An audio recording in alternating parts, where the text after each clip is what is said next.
نعم. الحمد لله والصلاة والسلام على رسول الله صلى الله عليه وسلم. Nous allons poursuivre par la grâce d'Allah subhanahu wa ta'ala. Et ceci, Inch'Allah, sera la dernière assise euh, du chapitre du jeûne du livre d'Alil al-Talib de cette année. On demande à Allah subhanahu wa ta'ala la sincérité dans nos actions et dans nos paroles. Et on lui demande de nous rendre bénéfice que nous étudions. L'auteur dit Faslun fi man jama'a fi nahari Ramadan. L'auteur dans ce chapitre, rahmatullahi alayhi, il veut parler du jugement de celui qui a eu des rapports avec sa femme dans le mois de Ramadan. فقال المؤلف رحمة الله عليه ومن جامع نهار رمضان في قبل أو دبر لميت أو بهيمة في حالة يلزمه فيها الإمساك مكرها كان أو ناسيا لازمه القضاء والكفارة وكذا من جومع إن طاوع غير جاهل وناس والكفارة عتق رقبة مؤمنة فإن لم يجد فصيام شهرين متتابعين فإن لم يستطع فإطعام 60 مسكينا فإن لم يجد فسقطت بخلاف غيرها من الكفارات قال ولا كفارة في رمضان بغير الجماع والإنزال بالمساحقة. L'auteur il dit وَمَنْ جَامَعَ نَهَارَ رَمَضَانَ. D'accord? Ici, il nous parle ici de celui-là qui a eu des rapports avec sa femme dans la journée de Ramadan. Et la journée de Ramadan, c'est du lever du soleil, et c'est du lever de l'aube jusqu'au coucher du soleil. La journée de Ramadan, c'est quoi? C'est du lever de l'aube jusqu'au coucher du soleil. Donc, dans cet intervalle, celui qui aura des rapports avec sa femme, cette personne, son jugement sera comme on va l'étudier dans ce chapitre, Inch'Allah. Quand Yani, que cela soit fait par la voie où on fait des rapports normalement et que cela soit fait avec la femme légiférée ou bien la zina, la fornication, tout ceci rend dans le même jugement.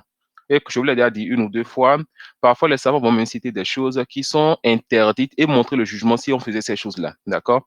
Donc, que la personne ait des rapports par voie légiférée. Quand je dis par voie légiférée, yani, la voie par laquelle tu approches la femme que cela soit fait avec la femme que tu as épousée ou autre que cela, ce qui est interdit, on dit quoi? On dit que rentre dans le jugement. Hamza, salam alaikum. Tu pourras gérer ou bien je continue. Abou Ismail. السلام عليكم. Wa alaikum salam wa magnifique. آمين فيك. Je, je continue ou bien tu penses pouvoir gérer? طيب إن شاء الله. Ouais. Je pense qu'on est encore au début. Man jama'a nahar Ramadan.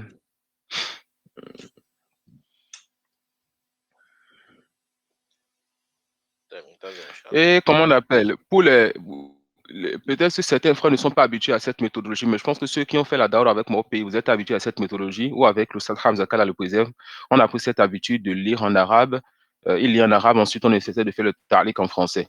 Et c'est ce qu'on voit souvent les savants faire autour de nous ici. Et ce n'est pas quelque chose qui est particulier aux savants.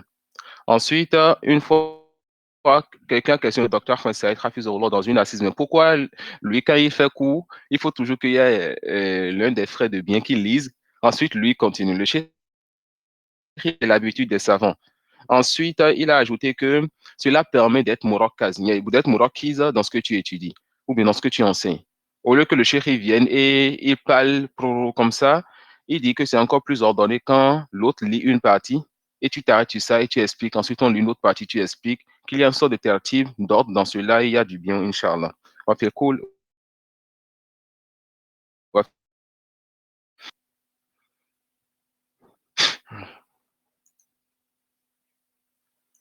نعم.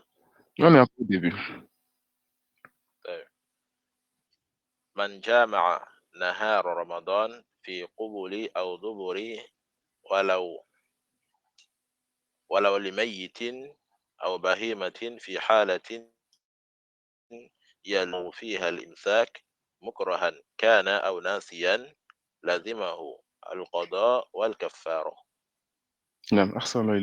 Donc, on disait que sa parole, manjama anahar Ramadan, c'est-à-dire celui-là qui a des rapports avec sa femme dans la journée du Ramadan, du lever de l'aube jusqu'au coucher du soleil. Fait kouboulin, donc de la voie normale par laquelle tu dois avoir des rapports avec ta femme. Mais ici, fait kouboulin, ça renferme aussi bien la femme que tu as épousée que la femme que tu n'as pas épousée, qui est du zina. Donc, que ce soit quelqu'un qui a des rapports avec sa femme par la voie normale, ou bien quelqu'un qui a fait la fornication pendant Ramadan, celui-là rentre aussi dans ce jugement. Aoudoubourine, d'accord, que cette personne ait des rapports waliyazoubila avec sa femme par la voie qui n'est pas légiférée, c'est-à-dire par son derrière, et cela n'est pas permis. Et ça rentre encore dans sa parole fidoubourine, c'est-à-dire par le derrière, rentre encore dans cela à liwapa, c'est-à-dire qu'on appelle l'acte du peuple de l'autre. C'est là où l'homme se rapprochait des hommes pour avoir des rapports, ce qui fait partie des plus grands péchés dans notre religion. D'accord? Donc, dans sa parole, Fikou Bouline, celui qui a des rapports avec sa femme par la voie légiférée ou avec une autre femme qui n'a pas épousé, donc la fornication, cette personne rentre dans le jugement qu'on va citer maintenant. Wafidou Bourine, celui qui a des rapports avec sa femme ou bien une autre femme ou bien ce qui se passe entre ces hommes qui ont perdu leur saine nature, le fait qu'un homme vienne à un autre homme walien zobila, tout ceci rentre dans le jugement que le cheikh veut dire. Et dit voilà où les meyitin, vous allez voir, il a encore cité quelque chose qui à la base n'est pas permis. Voilà où les meyitin, est-ce qu'il est permis, n'est-ce pas, d'avoir des rapports avec un mort? La réponse non. Donc même celui qui aura des rapports avec un mort, ce qui n'est pas permis, ce qu'on ne pouvait même pas imaginer, on dira cette personne va rentrer dans le jugement qu'on va citer ici. Donc on ne fera pas de différence entre le vivant, qu'il soit homme ou femme, et entre le mort, qu'il soit homme ou femme. Toute personne qui approche un homme ou une femme, d'accord, que ce soit de derrière, de son vivant ou de sa mort, cette personne aura fait ce grand péché durant le mois de Ramadan. Aoubahi Matin, d'accord, même si cette personne a eu des rapports avec un animal ou alias Zobila. Donc, tout rapport, d'accord, tout rapport que tu as avec un animal, un homme ou une femme, vivant ou mort, que ce soit du devant ou de derrière, cela rentre dans le même jugement. في حالة يلزمه فيها الإمساك مكرها كان أو ناسيا. Le cheikh dit في حالة يلزمه فيها الإمساك. Il te dit celui dont nous nous parlons ici, c'est celui qui a eu des rapports dans la journée de Ramadan et cette personne avait l'obligation de jeûner. Cette personne avait l'obligation de jeûner. Donc sort de ce jugement celui qui n'avait pas l'obligation de jeûner, celui qui avait une excuse, d'accord? Comme par exemple le voyageur. Le voyageur dans la journée de Ramadan a une excuse. Il n'a pas l'obligation de jeûner ce jour où il est en voyage. Alors le voyageur qui, dans cet état où il n'a pas l'obligation de jeûner, a des rapports avec sa femme qui aussi a une voyage, ceux-là ne vont pas rentrer dans le jugement qu'on va citer maintenant. L'auteur ici, il ne veut pas faire de différence entre celui-là et ici les savants disent, surtout chez les Hanabila, ils parlent des hommes seuls. Ils ne font pas la différence chez l'homme entre celui-là qui est contraint de faire, d'avoir des rapports avec sa femme ou bien de faire, d'avoir de ces rapports interdits qu'on a cités maintenant.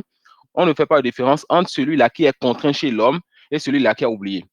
Ils disent l'homme, on ne fait pas la différence entre celui qui est contraint, celui qui l'a fait volontairement et celui qui l'a oublié. Un homme qui a des rapports avec sa femme dans la journée de Ramadan, un homme qui a eu l'un de ces rapports interdits qu'on a cités un peu plus haut, que ce soit avec un animal, un mort, que ce soit avec un homme, que ce soit avec une femme interdite, ou bien quelle que soit la femme, mais d'une voie illégiférée, que cela soit par oubli ou interdit. D'accord, ils ne font pas de différence. Voilà pourquoi il te dit quoi? Mukrohan kana ou nasiya. Chez eux, il y a une différence entre l'homme, qu'il soit contraint, qu'il ait fait cela volontairement, ou bien qu'il ait oublié cela. Ça peut aller qu'il ait oublié cela. Mais d'autres savants disent que non, l'homme peut être contraint de tomber, d'avoir des rapports. Ça peut aller. Les Hanabila voient qu'on ne peut pas contraindre l'homme d'avoir des rapports. Ils disent que l'homme, c'est lui-même qui contrôle ses parties intimes. Qu'on ne peut pas le contraindre de faire la fornication, mais le contraindre d'avoir des rapports. Mais d'autres savants disent non. Il se peut que l'homme, il ne se contrôle pas et qu'on le contraigne jusqu'à ce qu'il puisse faire les rapports sexuels. D'accord? Et avec cette deuxième parole, on dira quoi? Que lorsque l'homme, il a été contraint, dans ce cas, il ne va pas tomber dans le jugement qu'on va citer tout à l'heure. Lorsque l'homme, il est contraint, avec la deuxième parole, on dira quoi? Il ne sera pas contraint, il ne sera pas dans le jugement qu'on va citer tout à l'heure. Et cette deuxième parole, c'est une parole qui est quand même assez solide. On ne fera pas de différence entre l'homme et la femme dans le cas où on a contraint quelqu'un à avoir des rapports qu'il n'a. Ça peut aller. Il dit mukrahan kana ou nasiyan lazimahu. Lazimahu, cette personne a l'obligation, cette personne qui a eu des rapports, quel que soit le type de rapport qu'on a cité maintenant, dans la journée de Ramadan, et chez les Hanabila, si ce n'est pas un homme, non? رسلتك عبر نعم واتساب. طيب.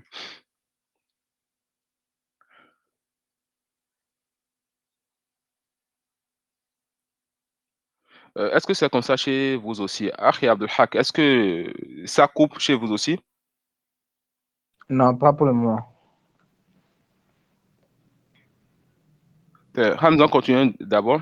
Le frère me disait que ça coupe un peu chez lui, c'est pas stable.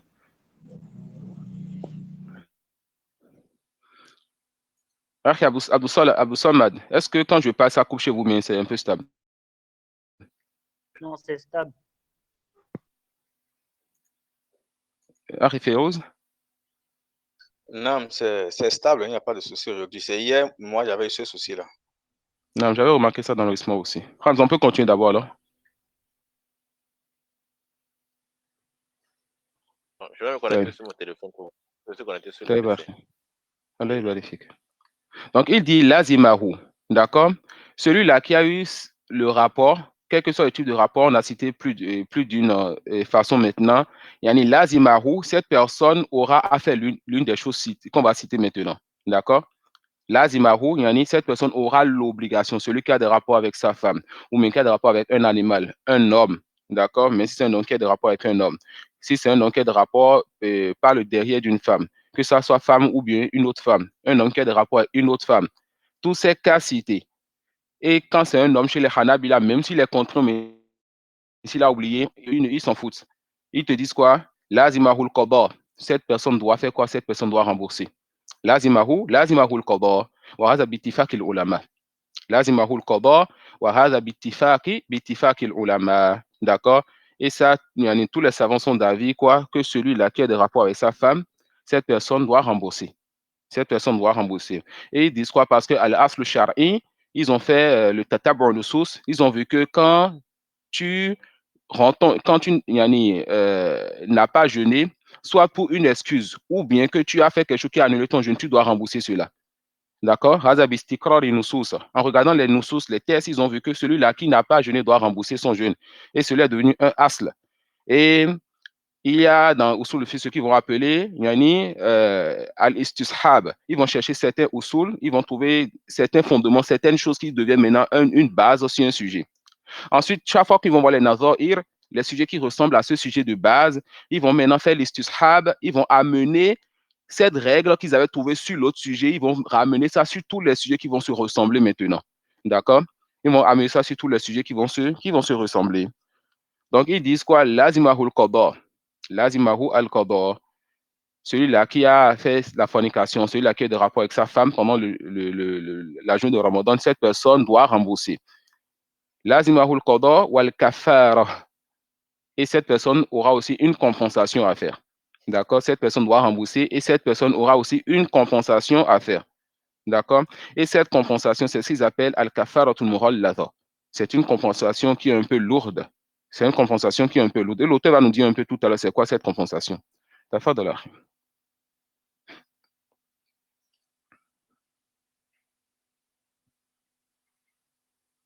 نعم حمزة. نعم. وكذا من جمع إن طاوع غير جاهل وناس. نعم. Là maintenant, l'auteur, il parle de la femme. L'auteur, il parle ici, rahmatullahi alayhi, de la femme. Il dit, وَكَذَا مَنْ جُمِعَ إِنْ طَاوَعَ غَيْرَ جَاهِلٍ وَنَاسٍ. Là, il parle de la femme. La femme, lorsque son mari a eu des rapports avec elle, d'accord? إِنْ طَاوَعَ غَيْرَ جَاهِلٍ وَنَاسٍ. Lorsque cette femme aussi, elle a donné son agrément, elle a fait volontairement. Elle n'était pas ignorante du jugement. Elle sait bien que c'est interdit d'avoir des rapports dans la journée de Ramadan, mais volontairement, elle s'est laissée aller. Elle a accepté que son mari l'approche. Et la femme, elle était comment? Elle n'avait pas oublié aussi qu'elle était dans la journée de Ramadan. Vous allez voir qu'ici, pour la femme, l'auteur, il a dit quoi? Alors que pour l'homme, il n'a pas considéré que l'homme soit contraint ou que l'homme ait oublié. Pour lui, l'homme ne peut pas oublier ou l'homme ne peut être contraint et avoir des rapports. Mais pour la femme, oui. D'accord? Et Inch'Allah, ce qui est proche de la vérité, c'est qu'on ne fera pas de différence entre la femme et l'homme sur le fait que la personne soit contrainte, qu'elle ait oublié ou qu'elle soit ignorante. D'accord? Donc, il dit,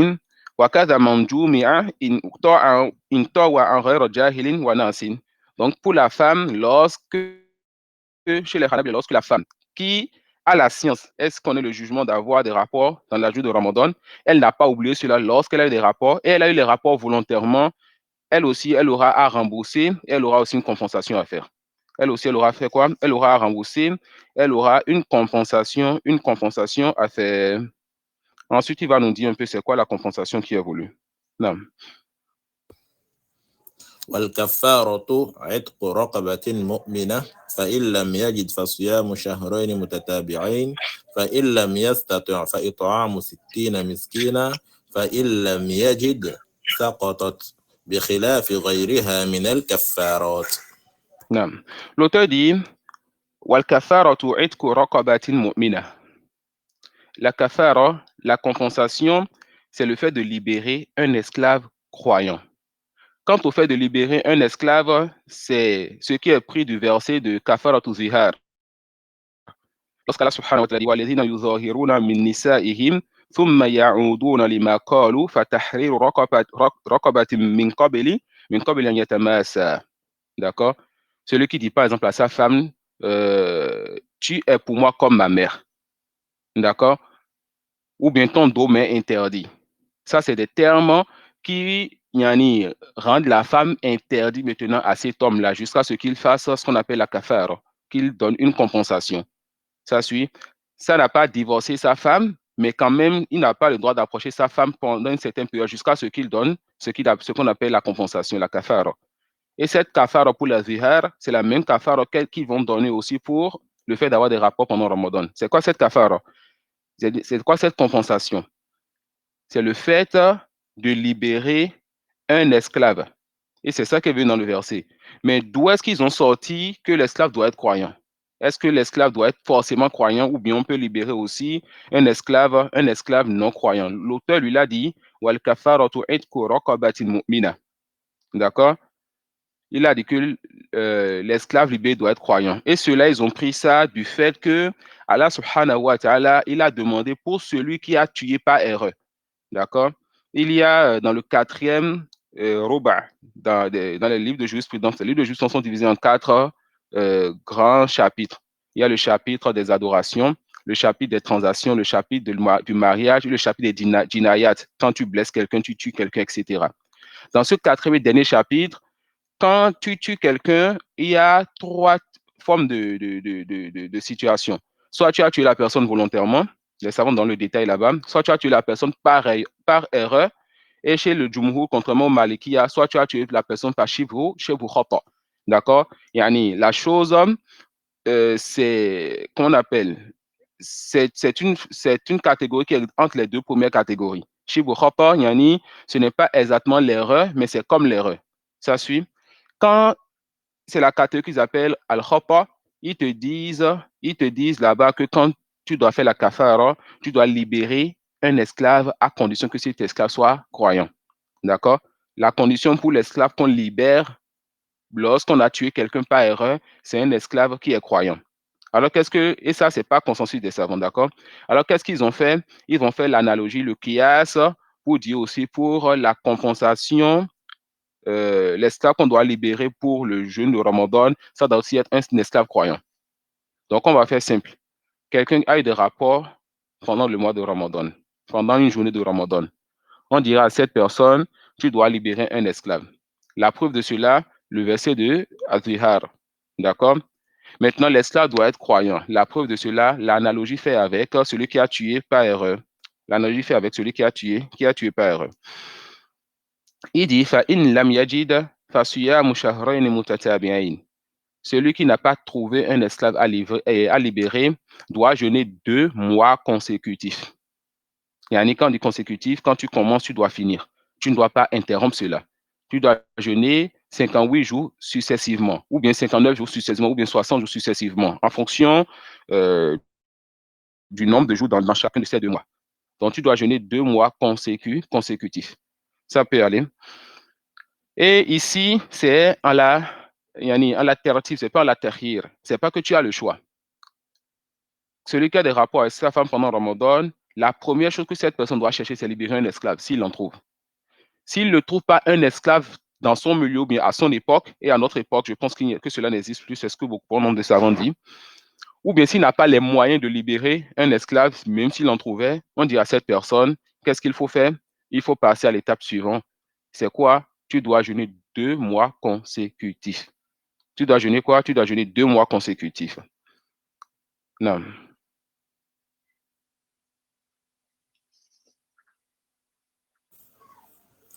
والكفارة عتق رقبة مؤمنة فإن لم يجد فصيام شهرين متتابعين فإن لم يستطع فإطعام 60 مسكينا فإن لم يجد سقطت بخلاف غيرها من الكفارات. L'auteur te dit, ولا كفارة. L'auteur te dit, tu as eu des rapports avec ta femme pendant Ramadan. Libère un esclave croyant. Si tu ne peux pas libérer un esclave croyant, dans ce cas, tu jeûnes 2 mois consécutifs. Tu jeûnes 2 mois consécutifs. Donc, tu n'as pas le droit de jeûner un peu ici, de reposer 2 ou 3 jours jeûner encore. Et ils vont faire l'exception de quelqu'un qui a une excuse valable pour rompre. Comme qui? Comme le voyageur, par exemple. Quelqu'un qui doit jeûner 2 mois consécutifs et qui a un voyage sérieux à faire durant ces 2 mois. On lui dit, lui, il a une excuse pour rompre. Oui, tu fais ton voyage, tu reviens, tu continues. Mais si le voyage est une ruse pour toi, pour te reposer du jeûne, alors on dit, c'est pas permis. Mais quand c'est un voyage qui n'est pas une ruse, dans ce cas, bismillah, on te dit, tu peux alors voyager et rompre durant ton voyage. Et quand tu reviens, tu continues, Inch'Allah.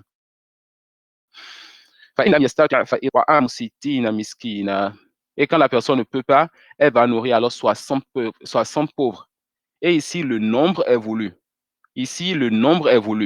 Dans d'autres kafarot, dans d'autres compensations, il suffit juste que la personne nourrisse plusieurs fois un même nombre de personnes pour pouvoir sortir de ce qui lui est obligatoire.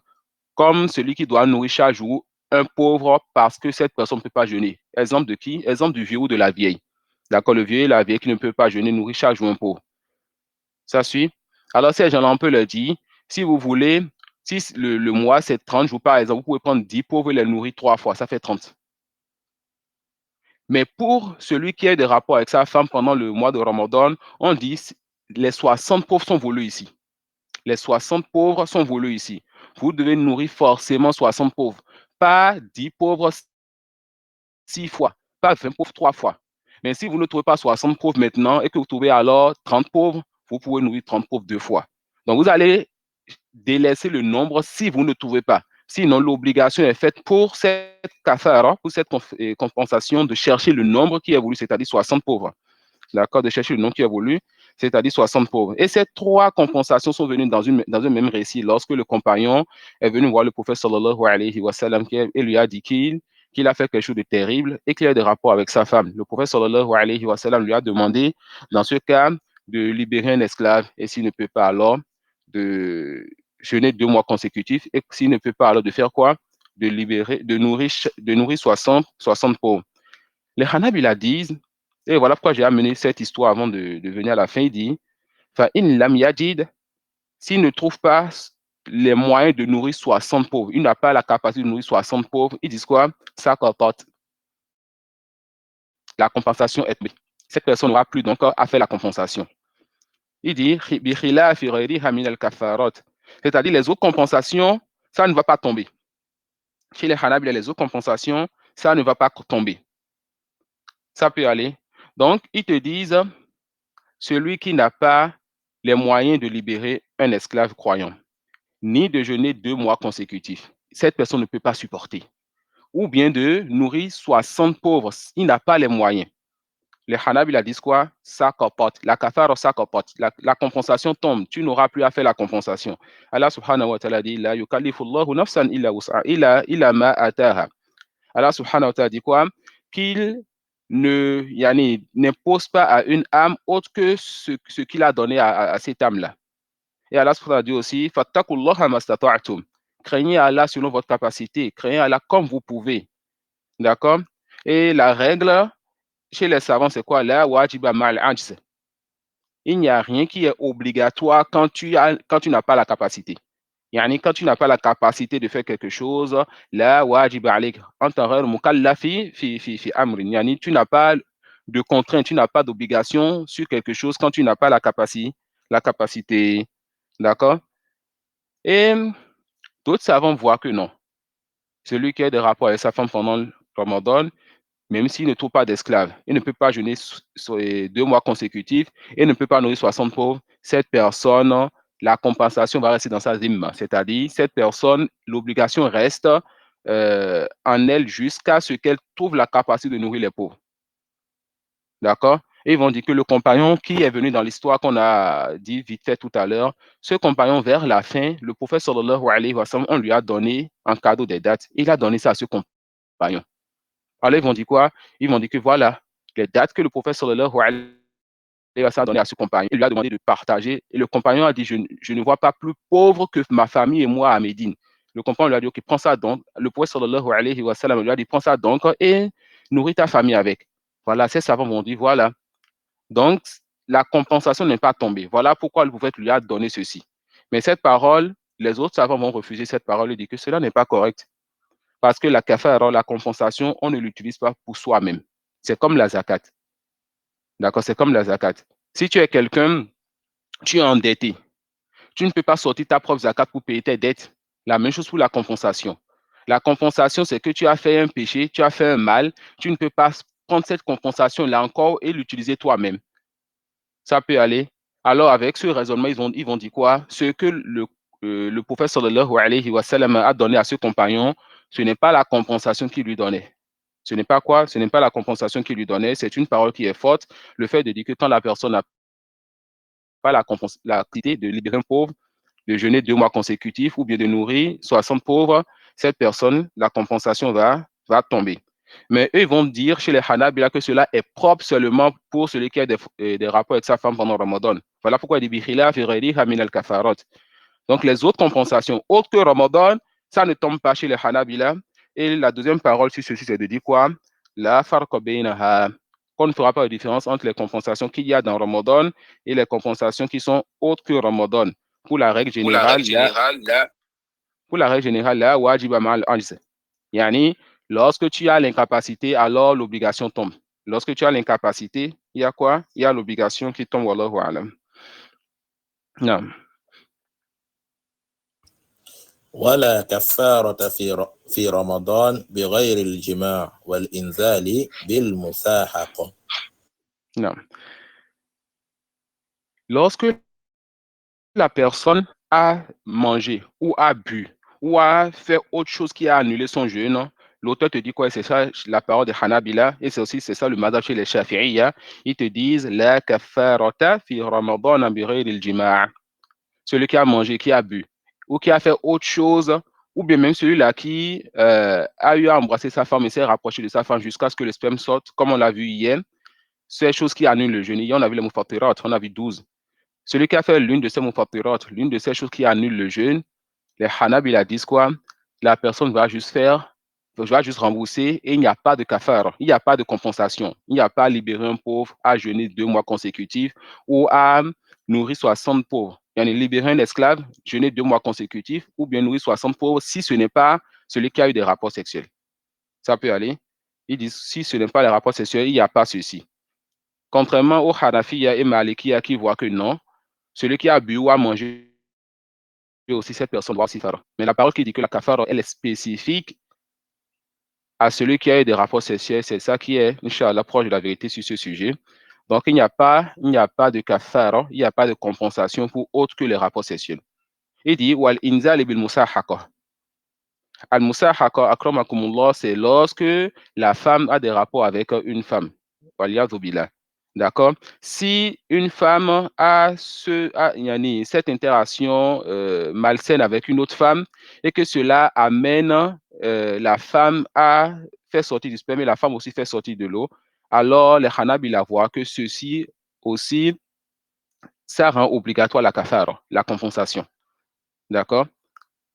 Donc, ils voient que lorsque ces deux femmes et que cela aussi a fait sortir de l'eau, cela rend obligatoire la compensation.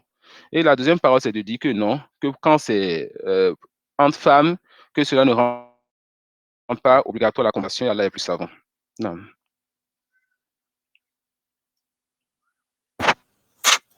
فصل ومن فاته رمضان قضى عدد أيامه. Non. L'auteur dit وَمَنْ فَاتَهُ رَمَضَانَ قَضَى عَدَدَ أَيَّامِهِ. Celui qui n'a pas jeûné quelque chose de Ramadan, cette personne doit rembourser le nombre de jours qu'elle n'a pas jeûné dans Ramadan. Allah dit فَمَنْ كَانَ مِنْكُمْ مَرِيضًا أَوْ عَلَى سَفَرٍ فَعِدَّةٌ مِنْ أَيَّامٍ أُخَرَ. Celui d'entre vous qui est souffrant ou en voyage, cette personne doit rembourser un nombre égal d'autres jours. Celui qui, à cause d'un voyage ou à cause d'une maladie, n'a pas jeûné une partie de Ramadan, après Ramadan doit jeûner alors ce nombre de jours qu'il n'a pas jeûné pendant Ramadan. Non.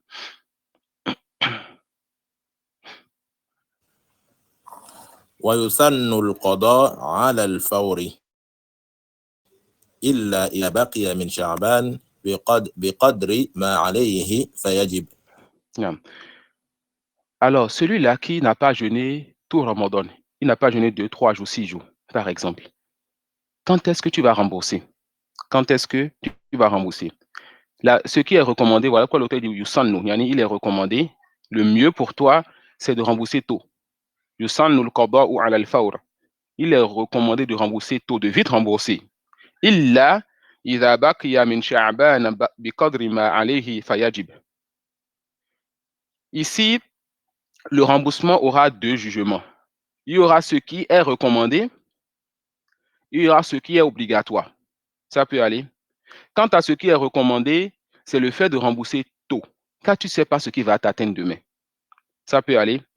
Mais quant à ce qui est obligatoire, c'est lorsqu'il va rester dans Sha'ban le nombre de jours équivalent au nombre de jours que tu devais rembourser de Ramadan passé.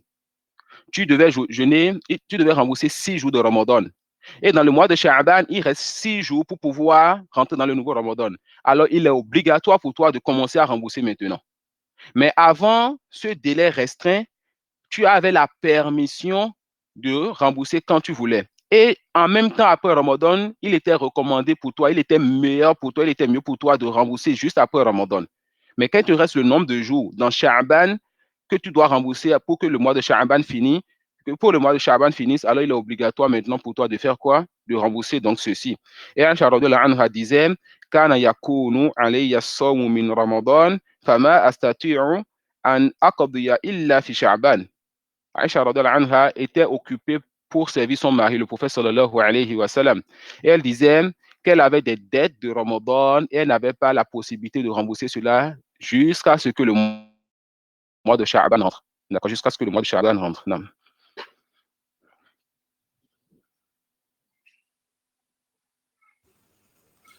ويسن القضاء على الفور إلا إذا بقي من شعبان بقدر ما عليه فيجب ولا يصح ابتداء تطوع من عليه قضاء رمضان فإن نوى صوما واجبا أو قضاء ثم طيب. نعم. قبله نفلا صح ثم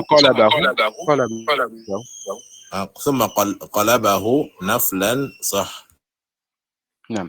Prêtez attention à ce sujet. L'auteur il dit ولا يصح ابتداء تطوع من عليه قضاء رمضان. L'auteur voit, donc le Hanabila voit que celui-là qui n'a pas jeûné Ramadan au complet, il lui manque quelques jours pour certaines raisons comme le voyage, la maladie, la grossesse et bien d'autres. Les Hanabila vous disent, après Ramadan, cette personne, tant qu'elle n'a pas remboursé ces jours de Ramadan qui manquent, cette personne, aucun jeûne ne sera valide. Aucun jeûne ne sera valide. ولا يصح ابتداء تطوع من عليه قضاء رمضان. Toute personne qui n'a pas remboursé Ramadan et qui va vouloir faire un jeûne surrogatoire, quel que soit le jeûne surrogatoire, son jeûne est invalide. Et quand on dit invalide, c'est-à-dire, on ne parle même plus de la récompense ici. Ce qu'il fait d'abord est batil. D'accord?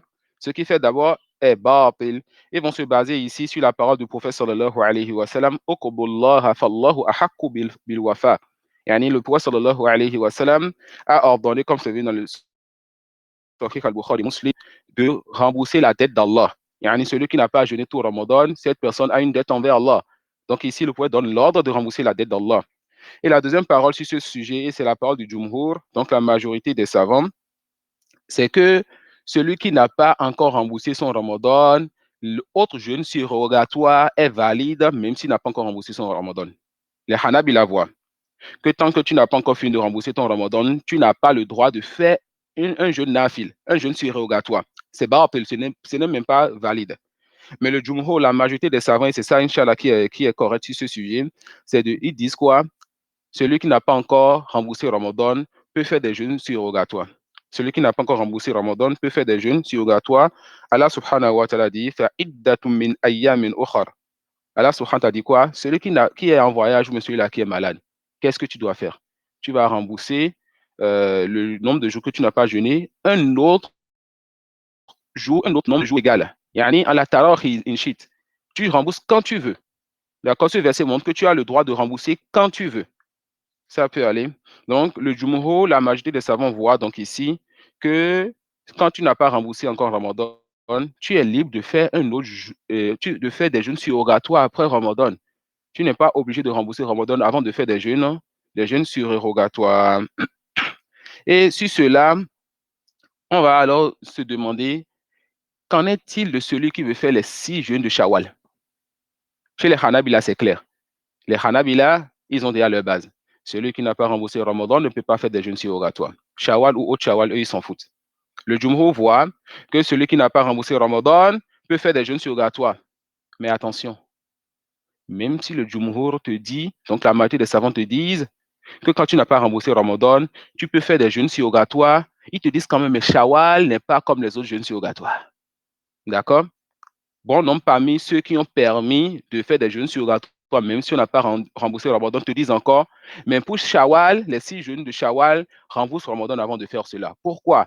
Afin de rester dans ce qui est venu dans le texte, car le prophète sallallahu alayhi wa sallam a dit, Man soma Ramadan thumma atba'ahu sittan min Shawwal kana kasiyami dahr. Celui qui a jeûné Ramadan ensuite a fait suivre cela de 6 jours de Shawwal, c'est comme s'il a jeûné tout le temps. Alors, parmi le Jumhur, un bon homme te dira encore, si tu veux alors ici profiter des récompenses de ce hadith, si tu jeûnes les 6 jours de Shawwal, d'accord, si tu jeûnes 6 jours dans Shawwal, ton jeûne est valide. Mais tu n'auras pas la récompense de celui qui a jeûné tout le temps. Ton jeûne est valide. Contrairement à Hanabila qui vont rendre nul ton jeûne. Le Jumhur te dit son jeûne est valide. Maintenant, dans le Jumhur, ils te disent, ces 6 jeûnes, tu n'auras pas la récompense de ce qui a jeûné tout le temps jusqu'à ce que tu mettes Ramadan avant cela. Et c'est ce vers quoi aller chez Ibn Baz parmi tant d'autres. Il dit فَإِنَّ وَصَوْمًا وَاجِبًا أَوْ قَضَاءً ثُمَّ قَلَبَهُ نَفْلًا صح. فَإِنَّ وَصَوْمًا وَاجِبًا أَوْ قَضَاءً ثُمَّ قَلَبَهُ نَفْلًا صح. Il y a ce qu'on appelle, il y a la mas'ala هل يلزم هذه العبادة أو تلزم هذه العبادة بشروع. Yani, il y a des adorations, on se demande, le fait de commencer l'adoration, est-ce qu'on a l'obligation de finir cette adoration? Lorsqu'on commence une adoration, est-ce qu'on a l'obligation de finir cette adoration-là? Ça peut aller. L'auteur te dit فَإِنَّ وَصَوْمًا وَاجِبًا أَوْ قَضَاءً ثُمَّ قَلَبَهُ نَفْلًا صح. L'auteur y voit que celui qui a commencé un jeûne obligatoire, et quand du jeûne obligatoire ici, là on est plus dans Ramadan. Ramadan, tu n'as pas le droit de ne pas jeûner si tu n'as pas d'excuse. Ici, on te parle d'un autre jeûne obligatoire, comme celui qui a formulé un vœu, comme celui qui a un jeûne de Ramadan à rembourser. En remboursant, tu es en train de rembourser un jeûne obligatoire. D'accord? Donc, les Hanabila te disent, celui qui doit rembourser un jeûne, d'accord, celui qui doit rembourser un jeûne de Ramadan, ou bien celui qui a formulé le vœu de jeûner et que cette personne a commencé déjà à jeûner. Cette personne a une intention dans la nuit et ensuite elle a pris le fajr. Les Hanabila te disent que c'est fini. Tu n'as plus le droit d'interrompre ce jeûne-là. Contrairement au jeûne surrogatoire, la règle chez les savants, dans le jeûne surrogatoire, As-Sa'imu Amiru Nafsi. Celui qui jeûne, c'est lui-même qui gère sa personne. S'il veut, il continue. S'il veut, il rend son jeûne. Mais pour le jeûne obligatoire, quand tu commences, ils te disent, oh, tu dois finir cela chez les Hanabila. Car il y a la différence chez les savants. Le jeûne de remboursement de Ramadan et le jeûne de Nazr, le jeûne de vœux. Certains voient que quand tu commences, tu n'as pas l'obligation de continuer. D'autres voient que tu as l'obligation de continuer. Sauf un spécifiquement que mon chéri m'a dit ce soir après le cours de l'Aïcha, car cette question, et surtout la dernière question qu'on va avoir, mais l'une des dernières questions, ça m'a amené à lui poser une question après le cours qu'on a fait avec lui ce soir, sur le fait de changer l'intention, ce qu'on veut voir maintenant. Il a dit que pour le nadr, pour le vœu, Cheikh Ahmad Rafi Zawlok, il a dit que pour le vœu, quand la personne a formulé le vœu, sur un jour précis, cette personne n'a plus le choix. Car ce vœu n'est plus seulement sur son jeûne, mais c'est sur le jeûne et le jour. Celui qui dit, qui formule le vœu de jeûner pour Allah le premier lundi du mois prochain. Ce premier lundi, quand toi tu as commencé, tu es en train de faire un jeûne obligatoire, et deux, le lundi est voulu dans ton vœu. D'accord? Donc il dit quoi? Que cette personne n'est même pas dans ce sujet-là. Ensuite, il m'a rappelé que les savants ont divergé sur le vœu qui n'est pas spécifié sur un jour précis et sur le remboursement de Ramadan, qui est aussi un jeûne obligatoire. Est-ce que quand tu commences, cela est obligatoire pour toi de continuer ou pas? En la coulée, les Hanab, il a voir quoi? Les Hanab, il a voir que quand tu as commencé un jeûne obligatoire, comme le remboursement du Ramadan, ou bien un jeûne, un vœu, que ce soit spécifique ou pas, ils te disent, quand tu commences, tu ne peux plus arrêter. Vous avez compris ceci? Ils te disent, à condition que tu changes ton intention. Comment tu changes ton intention? La veille, toi, tu avais l'intention de jeûner demain pour rembourser un jour de Ramadan. Tu as mangé, tu as fait le fajr, tu as commencé la journée. Les Hanabila te disent, il est interdit pour toi maintenant de faire quoi? Il est interdit pour toi ici d'interrompre ce jeûne-là. Il dit, Thumma qala bahu naflan sah. فإن صوما واجبا أو قضاء ثم قلبه نفلا صح. D'accord? Quand la personne elle a formulé l'intention de faire un jeûne obligatoire ou bien de rembourser un jeûne, ensuite cette personne elle change d'intention. Cette personne elle se dit maintenant finalement ok, le jeûne que je fais aujourd'hui c'est un jeûne surrogatoire. D'accord? Le jeûne que je fais aujourd'hui c'est un jeûne surrogatoire. On dit quoi? Cette personne ok, son jeûne devient surérogatoire. Donc, il est permis pour celui qui a commencé la journée avec l'intention de faire un jeûne obligatoire, de changer son intention pour faire un jeûne surrogatoire. Et ceci, ça sur le sujet précédent. Ils te disent la personne n'a pas le droit de faire un jeûne surrogatoire avant Ramadan.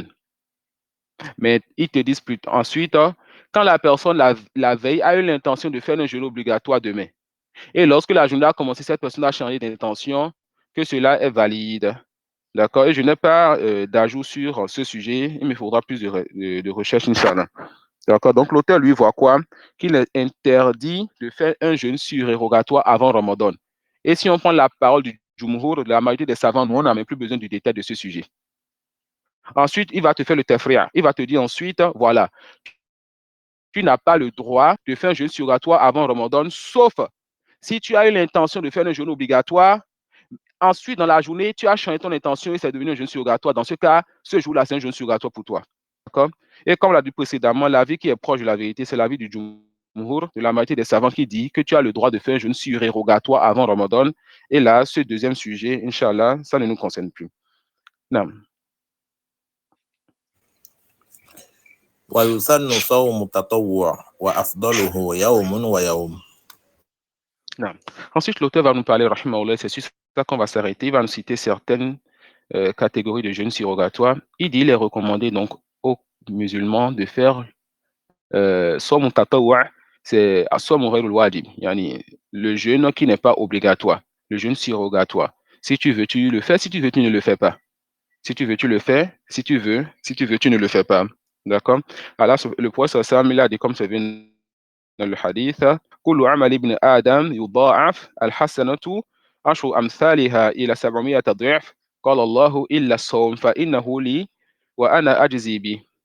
Tout ce que le fils d'Adam il fait comme œuvre, cela est multiplié. D'accord?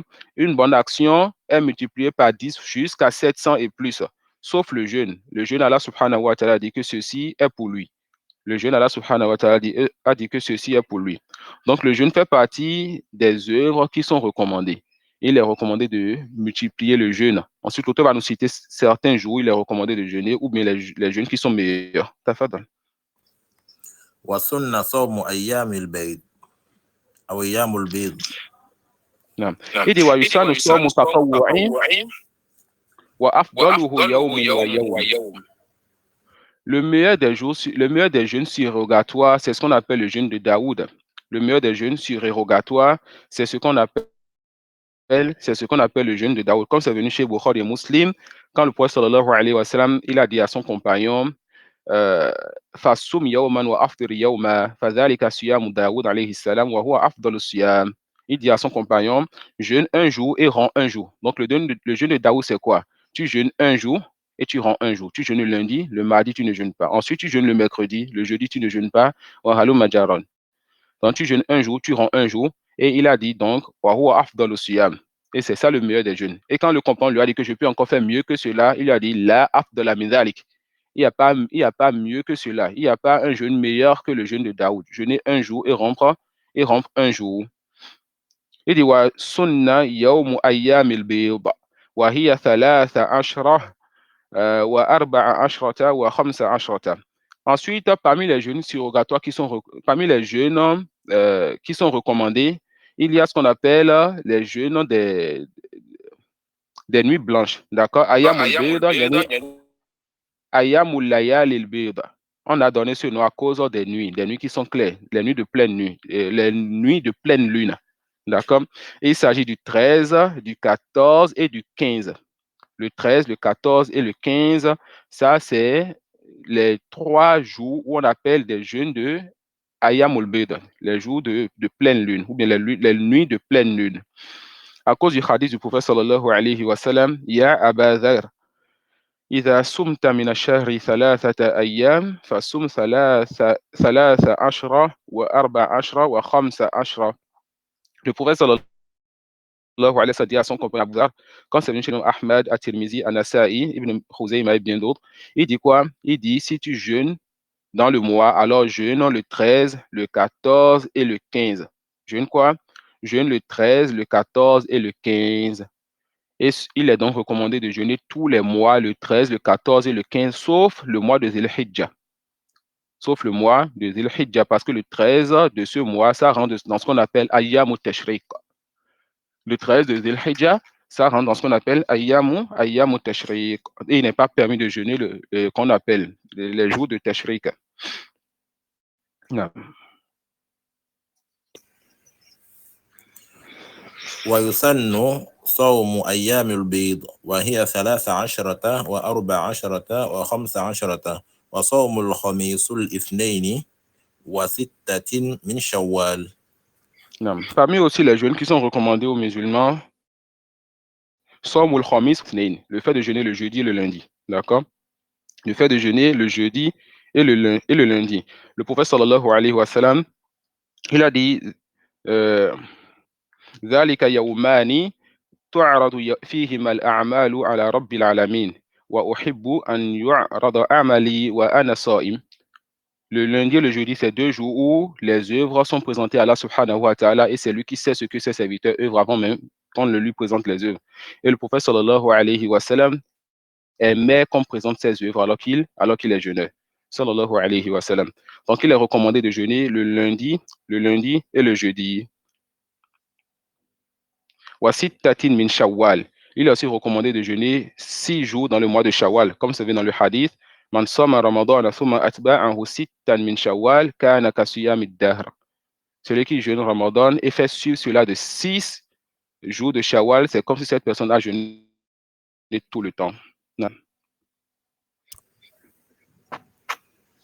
وسن صوم المحرم وآكده عاشوراء وهو كفارة سنة وصوم 10 ذي الحجة وآكده يوم عرفة وهو كفارة سنتين. L'auteur dit ensuite Wasunna Sawmul Muharram. Et il s'agit ici du mois d'Allah, le mois qu'on appelle Al-Muharram. Le prophète sallallahu alayhi wa sallam dit Afdalu siyami ba'da Ramadan, shahrullahi al-Muharram. Le meilleur jeûne après le mois de Ramadan, c'est le jeûne du mois d'Allah Al-Muharram. D'accord? Donc, il est recommandé de jeûner ce mois-là. Il dit wa akaduhu ashura. Et c'est le 10e jour de ce mois. Et yani, dans le mois de Ashura, il est recommandé de jeûner, de multiplier le jeûne. Et le jour où il est le plus recommandé de jeûner, si tu ne peux pas jeûner les autres jours de ce mois, alors, ou bien les premiers jours de ce mois, le jour où il est le plus recommandé de jeûner, c'est le jour de Ashura. Il dit wa huwa kafaratu sana.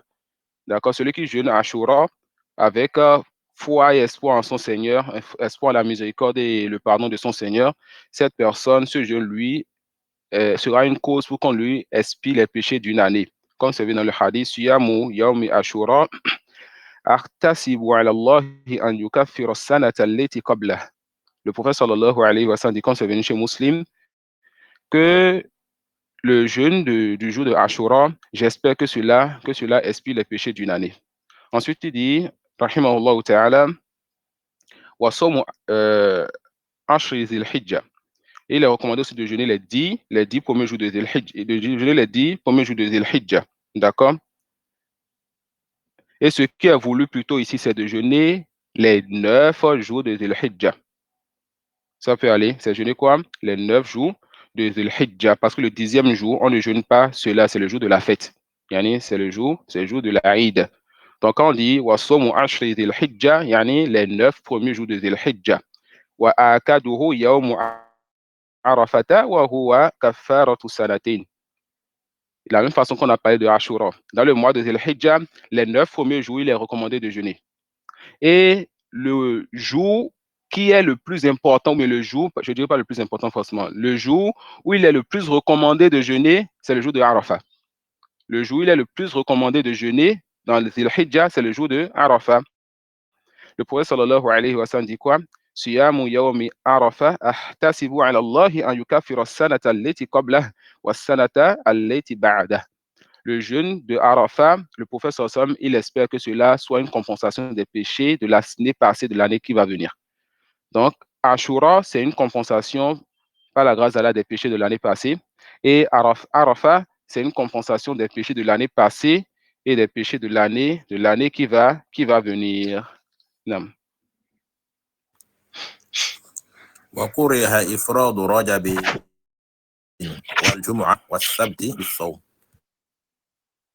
Non. L'auteur dit Wakuriha ifradu Rajab. Et il est détestable de spécifier le mois de Rajab pour le jeûne. D'accord? Et cela parce que ça faisait partie des habitudes des gens de la Jahiliya. On a expliqué ce thème dans les cours de Tawhid. La Jahiliya est un thème qui désigne tout ce qui était avant l'islam. Donc toute perversité, tout mal, ça rentre dans la Jahiliya.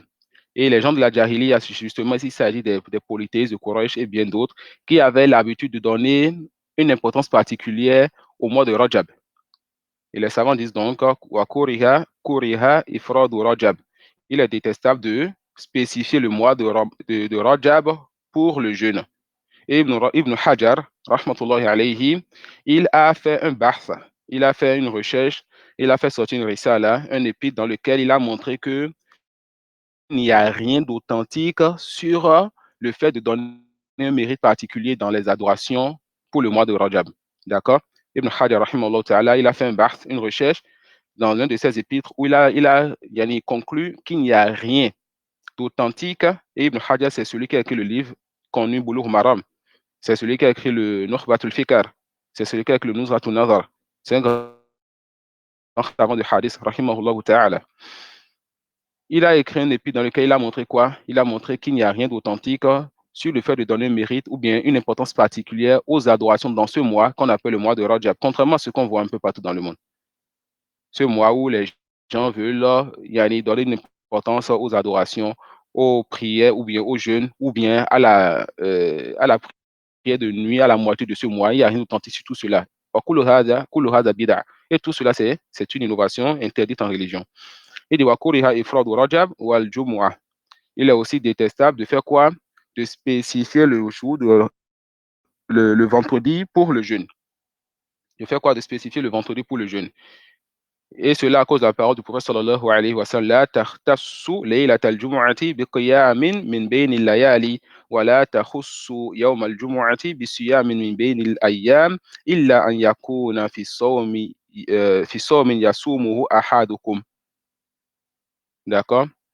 Et ce istisna qui vient dans certains textes, c'est ça qui amène certains savants à dire que la chose n'est pas muharram, mais que la chose elle est makruh. Ici, le prophète sallallahu alayhi wa sallam, il a dit quoi? Il a dit, ne spécifiez pas la nuit du vendredi pour une prière de nuit. Et ne spécifiez pas le jour du vendredi pour le jeûne. Sauf quelqu'un qui avait l'habitude de jeûner, sauf quelqu'un qui avait une habitude et que cela est tombé sur ce jeûne. Ça peut aller. Donc, à cause de l'istisna de cette exception qui vient dans ce type de test, les savants vous diront alors quoi? Ils vont vous dire alors que la chose, ce n'est pas muharram, ce n'est pas interdit, mais c'est détestable. Et c'est ça que le Jumhur a fait aussi pour le hadith de Abu Hurairah, quand le prophète sallallahu alayhi wa sallam dit لا تقدموا رمضان بالصوم يوم ولا يومين إلا رجل كان يصوم يوما فليصومه. Le prophète sallallahu alayhi wa sallam dit quoi?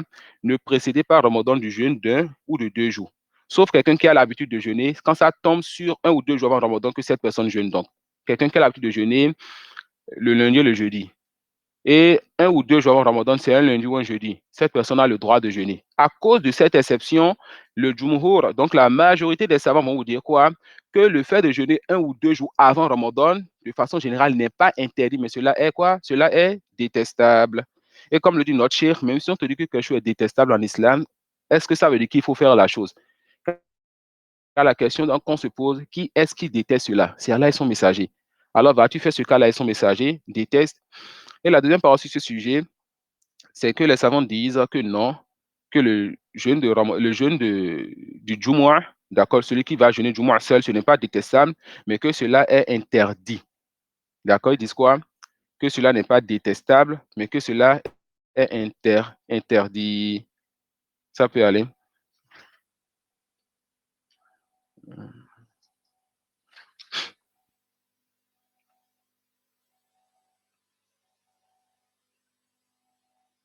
Ouais. Ensuite, il dit, rahimahullah, wa kuriha ifradu rajab wal jumu'ati wa sabti bisawm.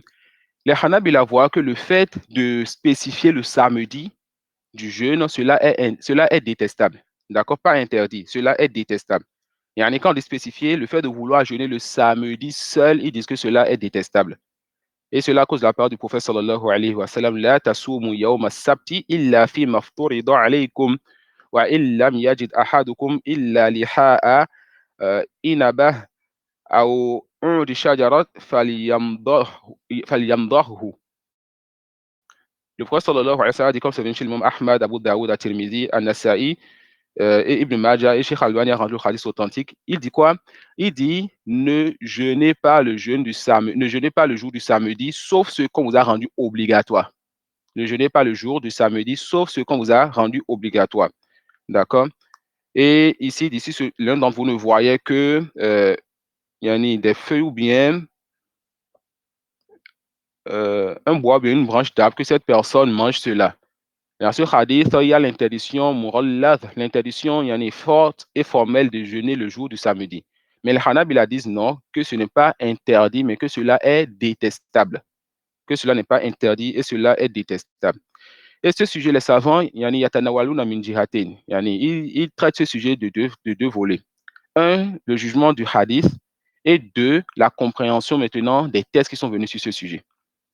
Quant au hadith, ils disent que Sheikh Al-Albani, il a rendu authentique le hadith. Il rendait le hadith faible, ensuite il l'a rendu authentique. Et à part Sheikh Al-Albani, la majorité des savants qui ont parlé sur ce hadith l'ont rendu faible. Et ils ont eu des paroles dures sur ce hadith. L'imam Malik, lui, il voit que le hadith, c'est un mensonge. Que ce hadith, c'est un mensonge sur le prophète sallallahu alayhi wa sallam. Et quand quelqu'un comme l'imam Malik te dit que ce hadith, c'est un mensonge, ça, c'est quelque chose quand même qui mérite un barth. On a d'autres parmi les savants, on a l'imam An-Nasa'i qui dit hadith mutarab. D'accord? Al-ittirab min asbab al-da'f. Al-ittirab, le hadith mutarab, ça fait partie des degrés de hadith faible aussi. D'autres voient que le hadith est un hadith mansour, c'est un hadith qui est abrogé. D'autres voient quoi? Que le hadith est abrogé ou que le hadith est shadh. Yani, c'est un hadith rapporté par quelqu'un digne de confiance, mais qui contredit les autres hadiths authentiques, comme l'a rapporté Ibn Hajar de Sheikh al-Islam Taymiyyah. Donc, beaucoup parmi les kibar et les hufad voient que ce hadith est faible. Quand on parle du jugement, et du hukm du hadith lui-même. Le hadith, beaucoup parmi les savants voient que c'est un hadith qui est faible. Et quand on dit que le hadith il est faible, c'est fini, alors on dira qu'il est permis de jeûner le samedi.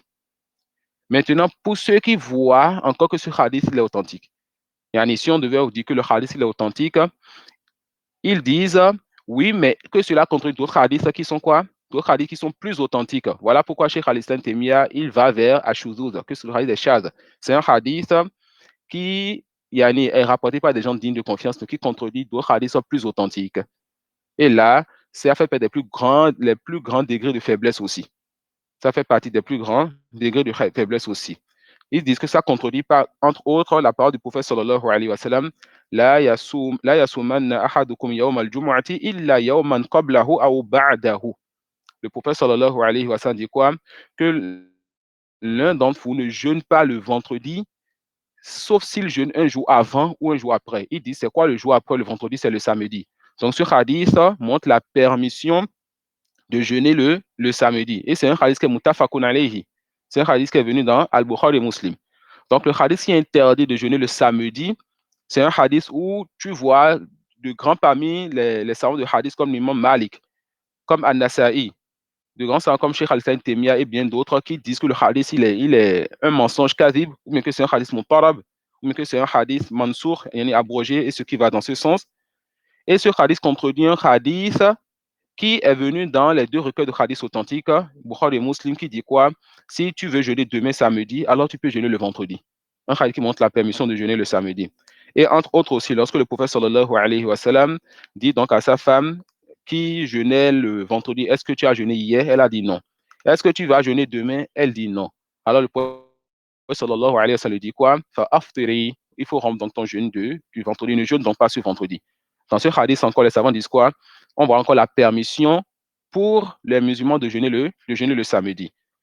De jeûner quoi? De jeûner le samedi. Donc, les Hanabila, ils ont quand même considéré le hadith, ils ont dit quoi?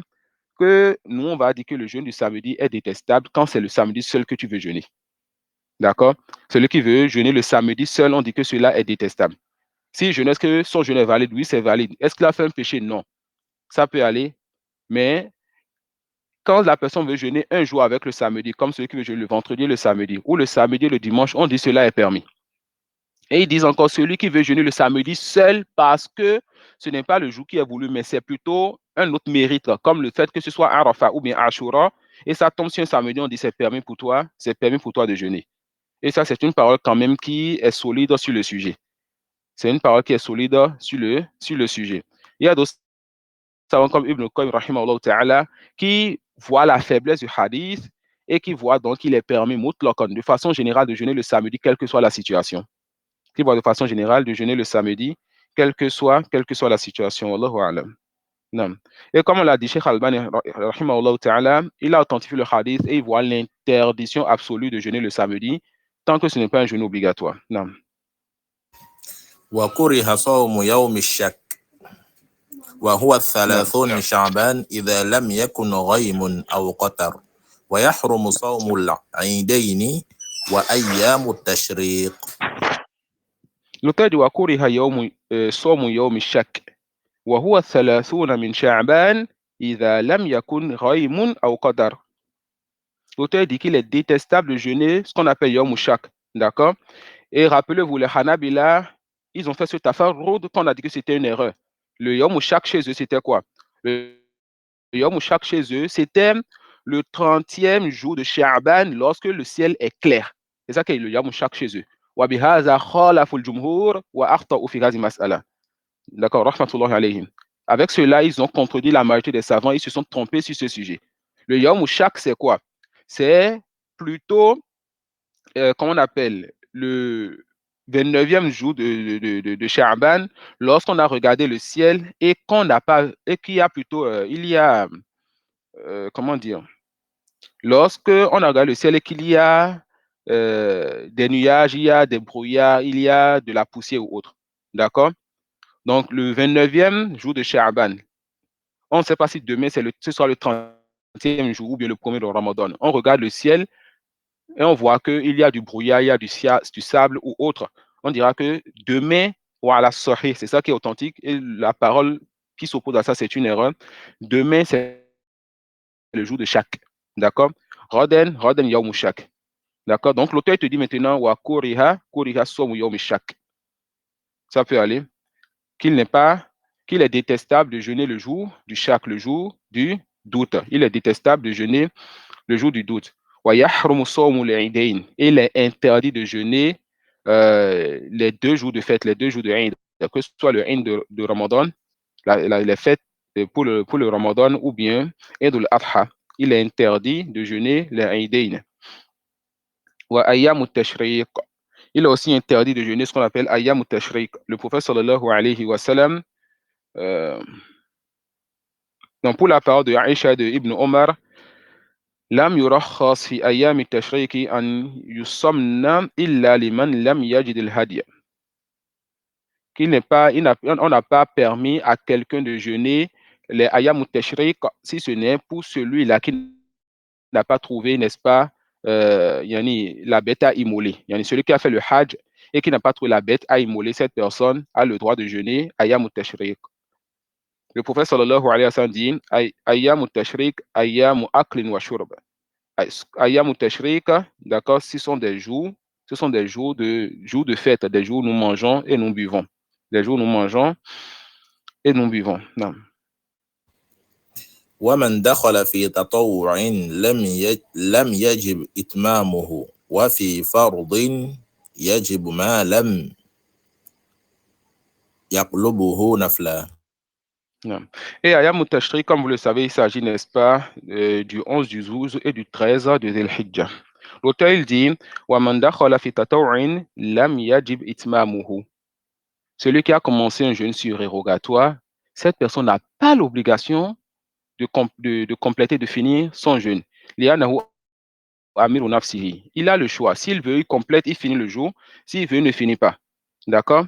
S'il veut, il finit. S'il veut, il ne finit pas. Le prophète sallallahu alayhi wa sallam venait parfois chez ses femmes et il était jeûneur.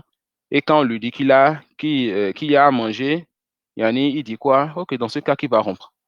Il venait parfois, en pleine journée, il n'a pas encore mangé, il n'a pas encore bu, il n'était pas jeûneur. Quand il n'y a pas à manger à la maison, il dit je suis jeûneur.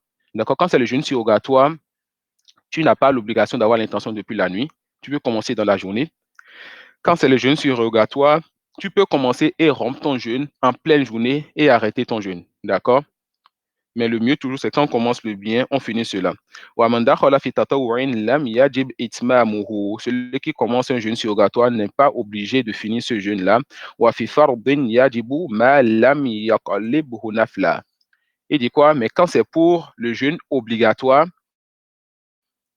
comme le remboursement de Ramadan, ou bien comme un ordre, un vœu, il dit quoi? On a l'obligation de finir ce jeûne-là, tant qu'on n'a pas changé l'intention, on a ramené ça en jeûne surrogatoire.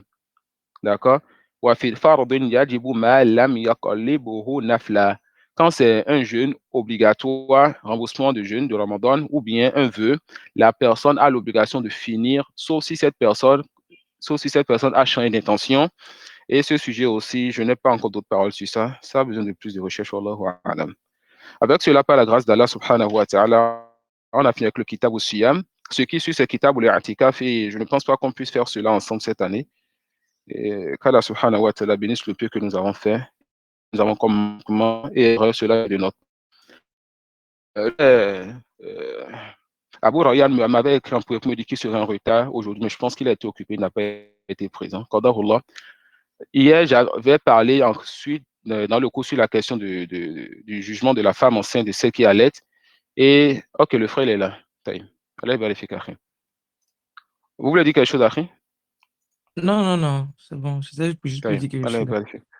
Non. Donc, dans le cours hier, j'avais eu à parler, n'est-ce pas, de la question brièvement. Et j'avais promis quand même commencer par ça. Je vais me revenir sur ça aujourd'hui. Et comme c'était une promesse, je n'ai plus trop le choix. En la Kulihal, le hadith que le frère l'a cité dans la 6 d'hier, d'accord, On l'avait revu ensemble hier que le hadith est authentique de la Khairan. D'accord? Maintenant, reste la compréhension que les savants ils ont donnée de ce hadith. C'est le hadith de Anas ibn Malik radiyallahu anhu que le prophète sallallahu alayhi wa sallam a dit Inna Allah wada'a anil musafir shatra as-salati wa anil musafir wal hamil wal murdi'. D'accord? Que le prophète sallallahu alayhi wa sallam, yani wada'a, il a déposé, je vais aller comme ça d'abord, qu'il a déposé pour le voyageur la moitié de la prière. Donc le voyageur prie 2 rakas au lieu de 4 rakas pour le Zohr, le Ansr et l'Aïcha. Et pour le voyageur, la femme enceinte ainsi que celle qui allait, il a déposé pour eux aussi le jeûne. Ça suit. Et dans la 6 d'hier, si vous vous rappelez, avec le frère Hamza, on avait vu ce qui est voulu de wada'a. Je ne sais pas si on avait dit cela à haute voix. Wada'a, qu'est-ce qu'il a voulu de cela? Il a dit que les savants sont unanimes pour dire que ce qui a voulu de wada'a, c'est at-tarfif. D'accord? Ce qui a voulu de wada'a, c'est at-tarfif. C'est-à-dire, Allah subhanahu wa ta'ala, il a diminué le poids mais la gêne de ses adorations pour cette catégorie de personnes.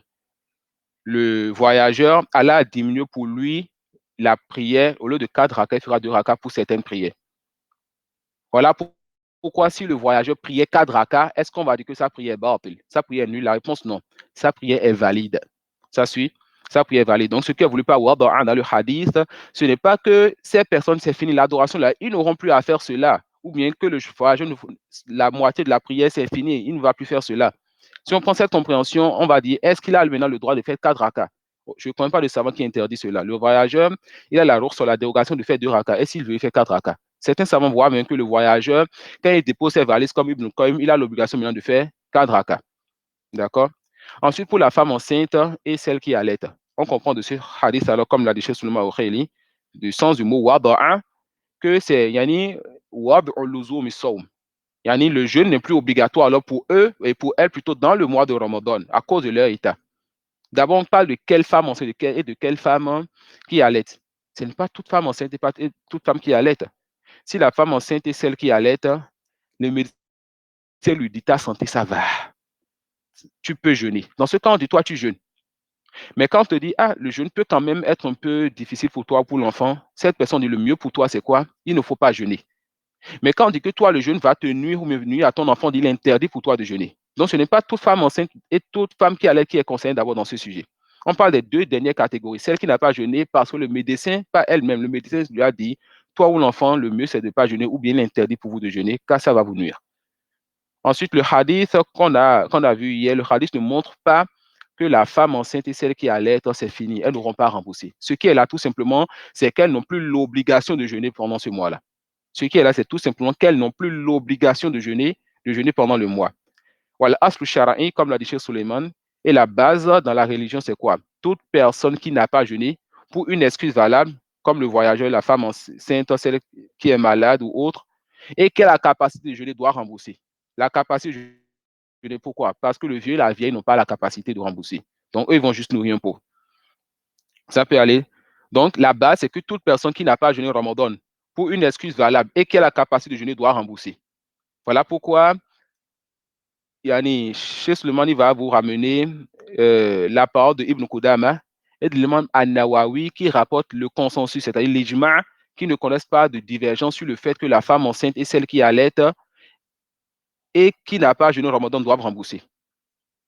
Ibn Qudama, wa huwa imam al-Hanabila fi waqtihi, rahimahullah ta'ala. Ibn Qudama et l'imam An-Nawawi, rahimahullah ta'ala, ils te disent qu'ils ne connaissent pas de divergence sur le fait que celui-là, que la femme enceinte et celle qui allait, qui n'a pas jeûné Ramadan doit rembourser. Ça peut aller, doit rembourser. Donc, est-ce que ce ijma-là est sabit ou pas? Ce ijma, hakahu ba'du ahli ilm, certains savants ont rapporté cela comme Ibn Qudama et An-Nawawi, comme je viens de le dire. Et si on laisse encore ce ijma, on a le aslu shara'i. D'accord? Les histoires sahabahu, yani ba'du ulama. On a cette base qui dit que toute personne qui n'a pas jeûné doit rembourser. Cette base qui dit quoi? Que toute personne qui n'a pas remboursé, qui n'a pas jeûné doit rembourser. Yani bistikrar et nusous. On voit que toute personne qui ne jeûne pas rembourse.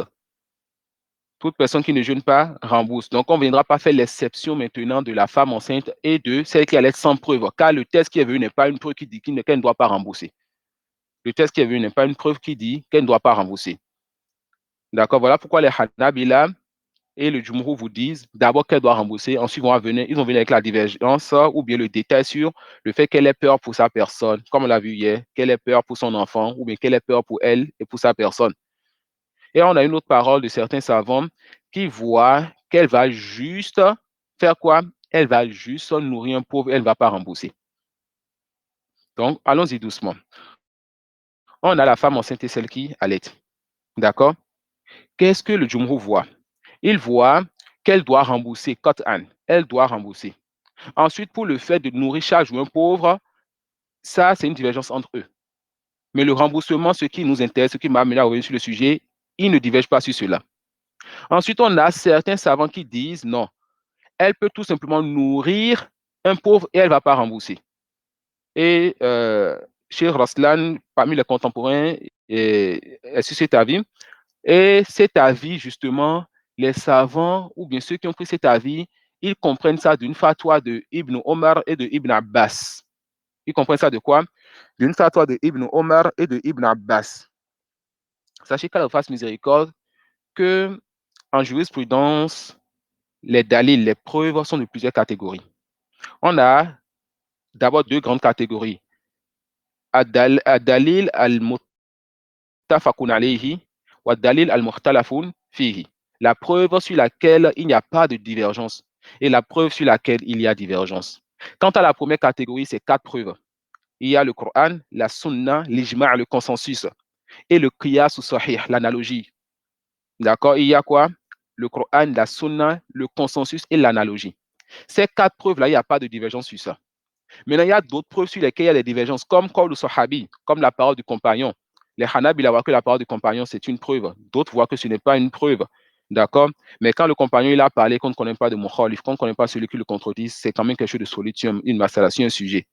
Ça peut aller. Et il y a ce qu'ils appellent al-istishab, et plein d'autres preuves qui vont citer parmi les preuves divergentes. La première catégorie, c'est ça qui m'intéresse, moi. Les preuves sur lesquelles il n'y a pas de divergence. Parmi ces preuves, nous avons l'analogie. D'accord? On a le qiyas. Les savants qui vous disent que la femme enceinte et celle qui allait vont nourrir chaque jour un pauvre. Parmi leurs preuves, c'est le qiyas qu'ils ont fait avec le malade qui est venu dans le verset. Ils vont dire, Allah subhanahu dit quoi? Si vous êtes en voyage ou bien souffrant, vous allez jeûner un nombre égal, vous allez rembourser le jeûne que vous n'avez pas fait pendant Ramadan. Ça, c'est le qiyas qu'ils ont fait. Ils vont dire quoi? La femme enceinte et celle qui allait, elle est malade ou dans le jugement de celui qui est malade. D'accord? Elle est malade ou dans le jugement de celui qui est malade. Donc, ils ont fait l'analogie avec le malade et cela est une preuve chez eux. Ça peut aller. Mais Ibn Abbas et Ibn Omar, dans certaines de leurs fatawi, de leurs avis, on voit qu'ils disent que la femme enceinte et celle qui allait vont juste nourrir un pauvre. Et comme on l'a vu hier, Abu Daoud, il a dit quoi? Il a dit que c'est quand elles ont peur pour leur enfant seul. Quand elles ont peur pour leur enfant seul. Ensuite, on voit, comme le rapport certains savants de Ibn Abbas chez Abu Razak, on voit que Ibn Abbas, dans certaines fatawi, il dit que la femme enceinte ou celle qui allait vont rembourser, mais ne vont pas nourrir de pauvres. Vont rembourser, mais ne vont pas nourrir de pauvres. D'autres savants rapportent aussi toujours de Ibn Abbas et de Ibn Omar qu'ils disent encore dans des fatawi que la femme enceinte et celle qui allait vont nourrir de pauvres et ne vont pas rembourser. Ça, voilà les 3 choses que j'ai eues sur eux sur ça. On a lorsque Ibn Abbas il a expliqué le verset, il a dit quoi? Que c'est c'était pour le vieux, la vieille, mais cela est abrogé, que cela est resté pour la femme enceinte et celle qui allait. Abu Daoud a dit que cela, c'est quand elles ont peur pour leur enfant. Et on rapporte que chez Abu Razak, dans son livre, il y a une fatwa de Ibn Abbas qui dit quoi? Que la femme enceinte et celle qui allait vont rembourser, mais ne vont pas nourrir. Chez Souma Aurélie, il rapporte dans l'une de ses explications que Ibn Abbas, on rapporte aussi de lui qu'il a dit que la femme enceinte, elle va nourrir, elle ne va pas rembourser. Et ça là, Ibn Omar, il a appliqué cela. Il a demandé à sa femme de nourrir, de ne pas rembourser. Ça peut aller de nourrir et de ne pas rembourser. Ça suit. Laissons la fatwa où Ibn Abbas, il a dit de rembourser, de ne pas nourrir de pauvres. D'accord? Parce que si on prend ça là, c'est déjà clair sur le sujet, ça montre que Ibn Abbas, il est d'avis qu'on peut rembourser. Ce qui m'intéresse, c'est là où il y a l'ishkal. Lorsque Ibn Abbas ou Ibn Omar disent, ou bien Ibn Omar demande à sa femme de nourrir de charge ou impôt de ne pas rembourser. Cheikh Sulaiman Okheli dit quoi?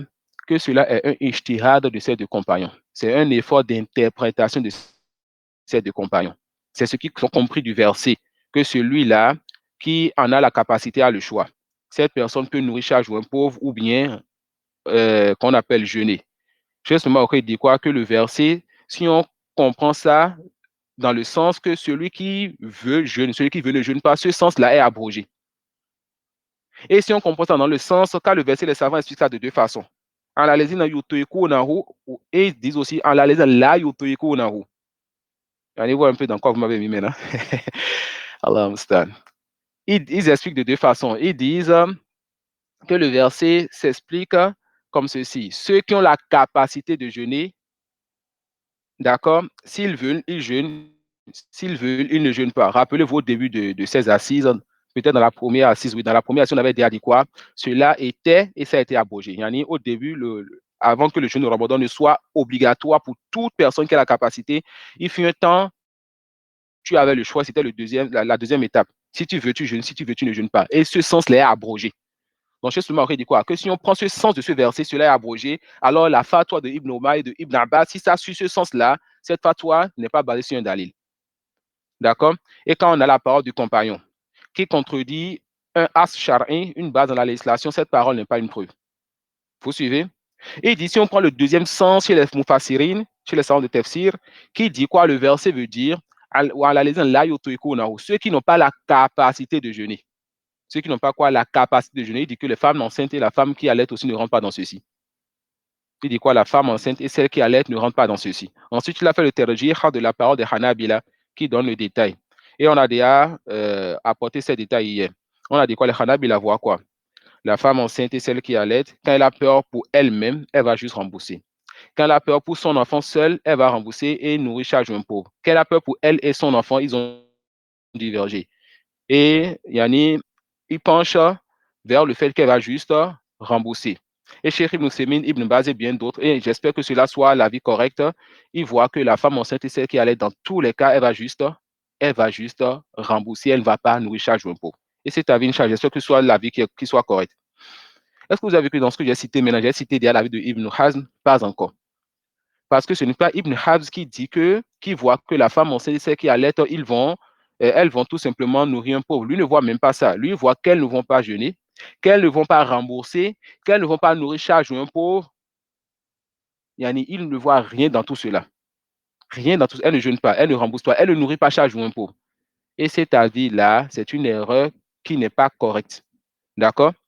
Les savants, quand ils vont te détailler, quand vous revenez dans les livres de jurisprudence, ils vont vous amener d'abord le consensus que certains vont citer comme Ibn Qudama ou bien d'autres sur le fait qu'on ne connaisse pas de divergence sur le fait que la femme enceinte qu'elle doit rembourser. Ensuite, la divergence va venir quand on va parler de la peur des femmes pour leur enfant. Quand elle n'a pas peur pour son enfant, ils vont te dire on ne connaît pas de divergence. Quand elles vont parler de l'enfant, elles vont maintenant te citer les divergences et te faire le tahrir là-bas. Et quand ils vont t'amener la part de Ibn Omar et de Ibn Abbas, ils vont faire deux choses. La première chose, ils vont te dire que c'est des efforts d'interprétation de ses compagnons qui contredisent une base légiférée. D'accord? Et si ces efforts sont basés sur ce verset, ils te montrent que le verset n'est pas une preuve pour eux. Et la part de compagnons qui contredisent une base charin ou bien un test n'est pas une preuve. Maintenant, ils seront étonnés des savants qui prennent l'avis de ces compagnons pour dire que la femme enceinte est celle qui allait va juste nourrir un pauvre, ne va pas rembourser. D'accord? Et vous ne risquez pas de voir dans les livres la part de Ibn Hazm. Ça suit? Et cela pour plusieurs raisons, parmi lesquelles cette parole ne rentre même pas dans la divergence. Ça fait un. Parmi lesquels certains savants, certains Fouqara ne considèrent pas les efforts de Ibn Hazm et de Daoud al-Zahiri. Et c'est ça que je disais hier, je disais que je ne voulais pas rentrer dans les détails de ce sujet. Car il y a certains sujets, tu ne le dis pas partout. Il y a certains sujets, tu ne détailles pas ça partout. D'accord? Ibn Hazm, rahimahullah ta'ala, c'est l'un de nos grands savants qui était très connu et très fort, n'est-ce pas, dans certaines sciences et dans certaines positions. Et qui connaît beaucoup les asar. Mais malgré cela, il a des muakhazat chez les savants. D'accord? Et cela est connu auprès des étudiants en sciences. Mais on ne le considère pas comme les innovateurs où on fait le hajj et on parle sur lui, etc. Non, il ne rentre pas dans cette catégorie, malgré le fait que ces erreurs dans certains chapitres importants sont de grandes erreurs. Mais nous ne suivons que nos savants dans leur façon dont ils se comportent envers ceux qui sont venus avant nous. Nos savants nous parlent de son erreur et par le même moment, nos savants nous amènent à l'aimer. Donc, nous réunissons entre ces deux choses. Ibn Khaz, nous l'aimons parce que les savants nous ont appris à l'aimer. Mais pas le même moment dans la croyance, comme l'a dit Cheikh Suleiman, c'est quelqu'un qui avait des erreurs graves dans Asma wa Sifat. Certains savants disent même qu'il était Mu'tazili, d'autres disent qu'il était Jahmi, d'autres disent qu'il avait son mazhab, si je ne m'abuse, comme Cheikh Salih al-Sheikh. D'accord? Mais cela n'a pas amené Ahl Sunnah à faire son escorte, n'a pas amené Ahl Sunnah, n'est-ce pas, à le faire tomber. Et Cheikh al-Islam il a une très belle parole sur Ibn Hazm, c'est qu'il lui donne une excuse en disant que c'est parce que Ibn Hazm n'a pas trouvé celui qui va le guider à la tariqa des Ahl Sunnah, à la voix des gens de la Sunnah. C'est-à-dire, il n'a pas voulu l'erreur. Rahimahullah ta'ala. Et dans la jurisprudence, c'est ça qui m'intéresse moi ici, c'est que Ibn Hazm était Zahiri. Il était Zahiri, ce que certains savants considèrent comme le cinquième mazhab et d'autres ne considèrent pas cela comme mazhab. Lui et Daoud az-Zahiri, il ne voyait pas le qiyas comme dalil, comme preuve. Donc, quand on voit Ibn Hazm, sur un sujet, il peut te dire la dalil en l'éri, qu'il n'y a pas de preuve sur ce sujet. D'accord? Et ça, c'est un sujet que je ne devais même pas développer dans un cours public comme ça. Mais c'est à cause de la situation d'hier qui m'amène à rentrer dans ça. Pardon. Ibn Hazm ou Daoud az-Zahiri, il peut te dire qu'il n'y a pas de preuve sur ce sujet. Mais qu'est-ce que lui parle à de preuve? Il se peut que c'est le qiyas, c'est l'analogie. Mais eux, ils ne voient pas l'analogie. Ils voient l'analogie. Les comparaisons fait beaucoup d'analogies. Il y a des sources qui est l'analogie. Comme lui fait il y a tout un paquet de l'analogie qui fait beaucoup d'autres choses. Dans le cas, sur ces sujets, il va avoir une position qui va contrôler la position du Jumhur, tout simplement parce que lui ne voit pas le preuve. Parce que lui ne voit pas le preuve. Voilà pourquoi il y a lui comme Nawawi qui ne cite pas la parole des Zahiri. Il ne les considère même pas. Nawawi peut dire qu'il y a imam. Et quand on te dit mais les Zahiri ont dit telle chose, il ne considère pas cela. Pourquoi? Parce qu'on considère la parole de Mujtahid, celui qui atteint le degré de Mujtahid, on considère sa parole dans la divergence. Mais quelqu'un qui ne voit pas le qiyas, comment cette personne peut devenir Mujtahid? Je ne sais pas si vous me comprenez. Quand vous étudiez les usul al-fiqh, le dernier chapitre, c'est que le mujtahid, c'est que le muqallid, qui est celui qu'on appelle le mujtahid. Et quand on parle de mujtahid, c'est quelqu'un qui a renfermé ce que tu as étudié dans le chapitre de jurisprudence. Et le chapitre le plus difficile des usul al-fiqh plutôt, des usul al-fiqh, chapitre de qiyas. C'est le chapitre le plus difficile de la science des usul al-fiqh. Rentrer dans ce chapitre-là, les livres moyens ou avancés, tu as sorti en maîtrisant, c'est que tu as la science des usul al-fiqh. Voilà des gens qui ont fait tomber carrément cette dalil-là. Et les autres voient cela. D'accord? Voilà pourquoi, bon, non, il faut ne considère pas leur part à divergence. Et moi, ce que moi je fais c'est ce que les savants nous conseillent. Ils disent aux débutants comme moi de nous tourner vers les livres de Ibn Hazm pour le moment. De nous tourner vers les livres de Ibn Hazm pour le moment.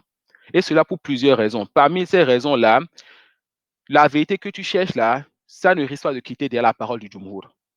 Et quand il dit le Jumhur ici, c'est en considérant les Zahiriyya. Là, je te parle des 4 mazahib. Ça ne risque pas de quitter le Itifaq. Même si les 4 mazahib, les Hanafi, les Maliki, les Shafi'i, les Hanabila, ils ont divergé en 2 ou 3 paroles et que Ibn Khaz vient avec une parole supplémentaire, la vérité ne risque pas de quitter, de façon générale, de quitter la divergence qu'il y a chez les autres. D'accord? Et c'est ça l'habitude de beaucoup de savants. Ils ne regardent plus la parole des Zahiriyya. Mais d'autres savants, comme Cheikh Suleiman Okhel, dit non. Moi, je vais regarder la parole des Zahiriyya. S'il y a le bien dedans, je prends. Je ne vais pas faire comme d'autres savants qui disent non, on ne les considère plus. D'accord? Donc, la position avec Ibn Hazm, les savants ne permettent pas à tout le monde d'aller vers ses livres et d'aller vers ses positions. Il te dit qu'il faut que tu aies déjà lu et que tu aies bien les pieds fermes dans la jurisprudence pour pouvoir aller vers lui. Et là, tu ne viendras pas avec des horreurs ibn. tu ne viendras pas avec des avis étranges. Et aussi, tu auras déjà appris l'éducation avant d'aller vers ces livres. Parce qu'il fait partie d'une catégorie de savants qui avaient quand même une langue un peu sévère envers les savants. D'accord? Voilà pourquoi les savants disaient il faut avoir peur de deux choses. Il faut avoir peur de l'épée de Al-Hajjaj. Al-Hajjaj, c'est un dirigeant musulman qui a tué, n'est-ce pas, beaucoup de compagnons, beaucoup de tabi'in. On disait qu'il faut avoir peur de l'épée de Hajjaj et avoir peur de la langue de Ibn Hazm. Parce que Ibn Hazm, quand il traite un sujet et qu'il parle des savants avant lui, quel que soit le savant, lui, il s'en foutait. Et mais si c'est qu'il parle du Jumhur, il tapait sur tout le monde. Et quand toi, le débutant, tu viens, tu sautes dans l'océan de ces livres, tu peux sortir avec, il y en a un qui n'est pas les étudiants qui sont autour de toi envers les savants. Donc, pour ces raisons et d'autres, les savants disent quoi? Le débutant, laisse le livre de côté. Le débutant, quoi? Laisse le livre de côté. Les savants nous ont mis une voie pour avancer petit à petit dans la jurisprudence. Ils nous ont fait perdre notre temps. Quand ils te disent tu commences par ce livre, là, ensuite ce livre, ensuite ce livre, et tu ne cites pas les livres de Ibn Hazm. Et il te faut peut-être 12-15 ans pour étudier ces livres-là de usul, de hadith ou autre, avant d'atteindre peut-être le niveau où tu dis maintenant je veux lire les livres d'Ibn Hazm. Elle peut te dire que pendant 10-12 ans, il faut que tu sois loin d'une part de vérité qui n'est pas dans ces livres, sont dans les livres d'Ibn Hazm que tu vas trouver là, badan. D'accord? Donc, moi, en tant que débutant, et comme j'aime le dire parfois, si on doit même appeler bien ce magasin, d'accord? C'est parce qu'on est dans un pays, le Bénin, où on n'a pas le choix de parler. Sinon, des gens comme moi ne doivent même pas encore parler dans la science. Donc, pour ma faiblesse que je connais, je n'ai pas encore, je ne vais pas encore vers les livres de Ibn Hazm. Donc, ce ne serait pas étonnant pour moi qu'on m'apporte un avis de lui, une position, mais un développement de lui que je ne connaisse pas. Ce n'est pas une ronde pour moi, mais les savants m'ont dit ne va pas encore vers ces livres.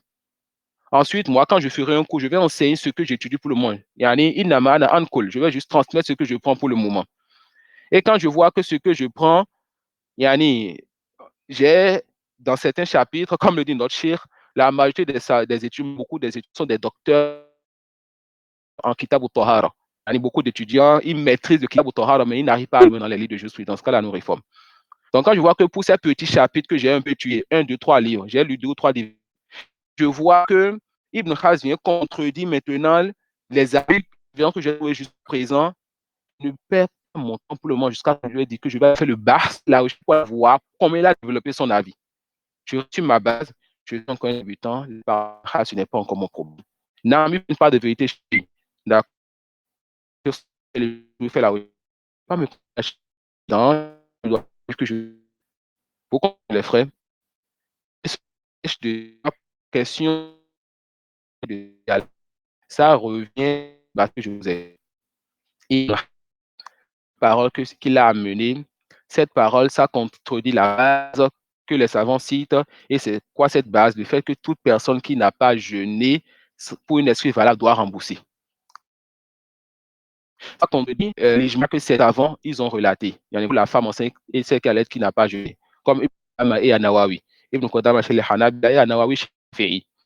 Ça contredit la certains savants, il y a que certains savants pour qui?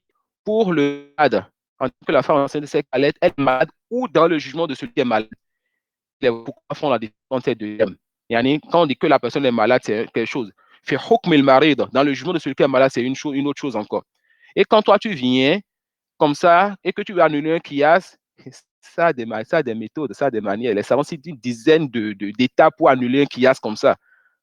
Quand nous on lit dans des livres de débutants, que ceci c'est une analogie avec divergence ou bien différent, que cette analogie n'est pas valide, c'est que les savants, lui, te disent ça pour ne pas te rentrer dans certaines équations. Mais il a eu à faire d'autres choses ailleurs. Hein. Quand tu étudies le jurisprudence, sous le fait qu'on te montre les étapes pour annuler un qiyas, tu te lèves pas comme ça pour dire qiyas mal farik. Mais tu dois justifier quand il faut que tu justifies cela. D'accord? Donc, Al-Muhim, je vous ai dit, l'avis qu'on a vu hier, et aucun mal pour quelqu'un qui a pris d'un étudiant, d'un prédicateur ou bien de son oustaz, une position, de dire, moi, je suis cette position-là. D'accord? Si cette personne ne connaît pas les preuves sur lesquelles la personne s'est basée pour faire le tarjih, et même si cette personne connaît les preuves, Parce qu'il y a une différence entre le fait de connaître la preuve et de comprendre wajh ou dalala. Yani, on te dit la preuve, c'est Allah a dit. La preuve, c'est le prophète sallallahu alayhi wa sallam. On te cite cela. D'accord?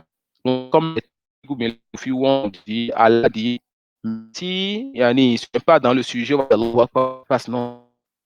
En science, c'est une preuve que je suis. Le sujet là, ce que ça raconte dans cette preuve, celui qui va comprendre dans cette preuve, c'est l'étudiant qui a appris les outils. Ce n'est pas tout personne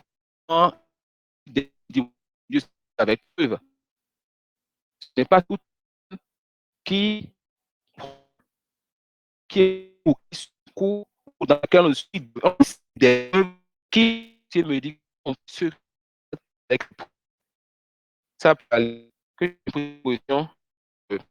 Donc, à moyenne, est-ce que je pourrais le nouveau sur c'est que seulement il a dit le savant une info du que ce que le hadith wada'a, le mot wada'a que le prophète a dit qu'Allah a déposé le jeûne ou bien la prière aux voyageurs et le jeûne à la femme enceinte et celle qui allait, c'est-à-dire khaffafa anhum.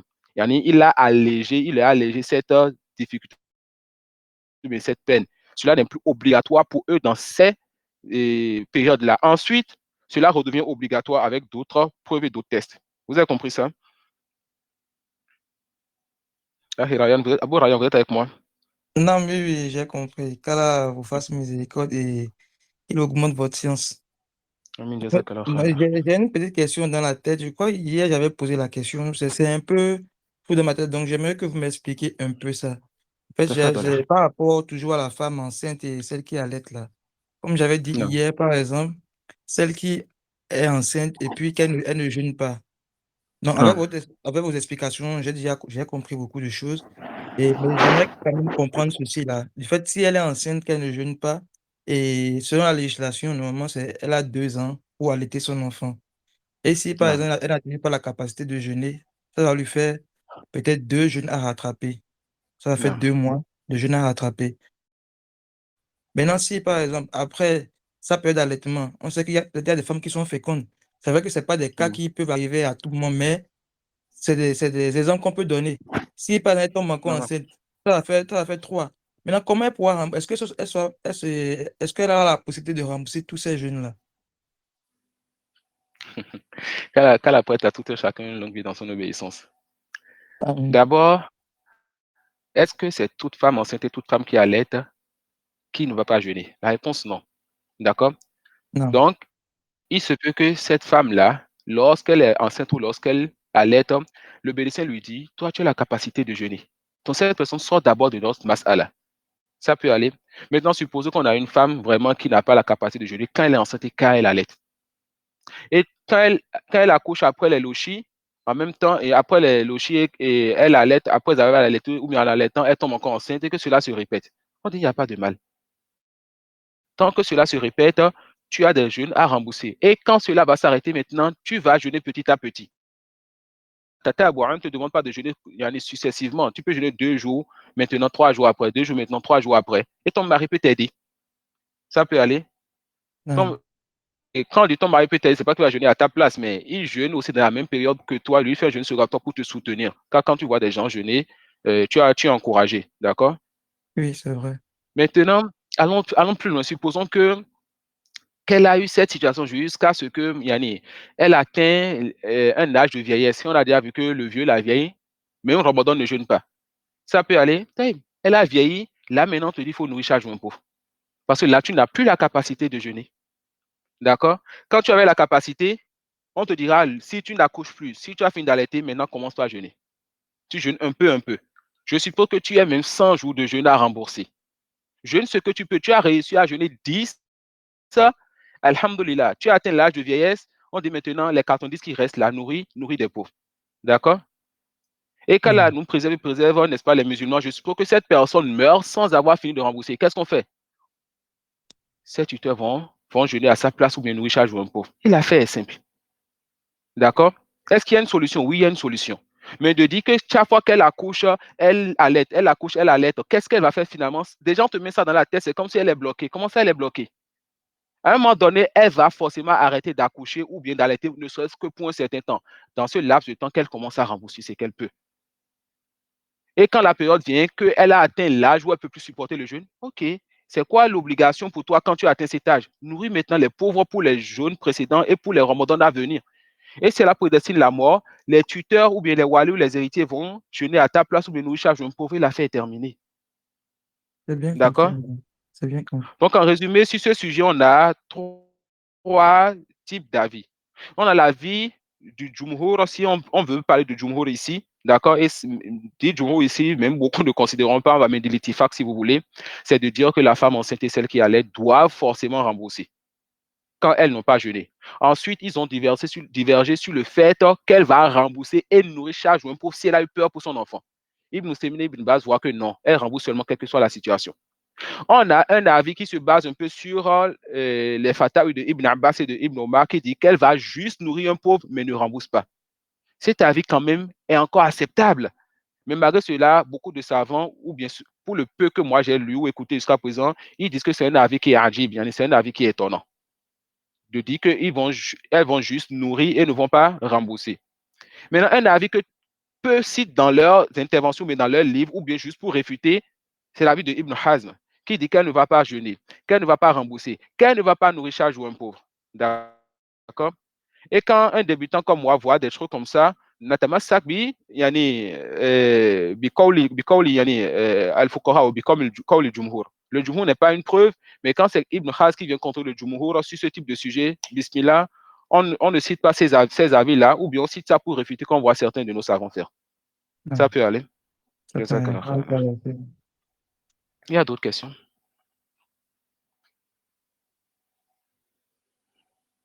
S'il n'y a pas d'autres questions, on va s'arrêter sur ceci, Inch'Allah. Et je ne pense pas qu'on va faire cours pendant Ramadan. Et si on ne fait pas cours pendant Ramadan, on espère d'Allah subhanahu wa ta'ala qu'après Ramadan, on verra s'il y aura des cours en ligne ou bien si on va se voir au pays pour la dawra de l'année prochaine, c'est la nous prête longue vie dans son obéissance. D'accord? Je suis en train de voir, après le Ramadan, si je commence à préparer petit à petit les causes pour la dawra, il se peut que je n'ai plus d'intervention en ligne jusqu'à juillet, août. Et si elle a le prédestine autrement, on peut faire une ou deux conférences en passant avant la dawra, Inch'Allah. Akhi Abou Sama, tafadal.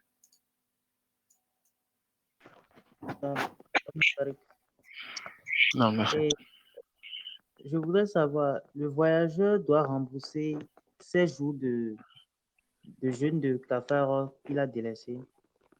Jeûne de kafara? La kafara, c'est la compensation quand tu as eu des rapports avec ta femme. Oui, mais vous parlez du jeûne de Ramadan. Oui, le jeûne de kafara, quand la personne a des rapports avec sa femme durant le jour et durant Ramadan et qu'il doit faire la kafara. Le voyageur, il a eu des rapports avec sa femme pendant son voyage ou bien alors qu'il était résident? Alors qu'il était résident. Donc, ici, le fait qu'il soit voyageur, ça n'importe peu. Ça importe peu.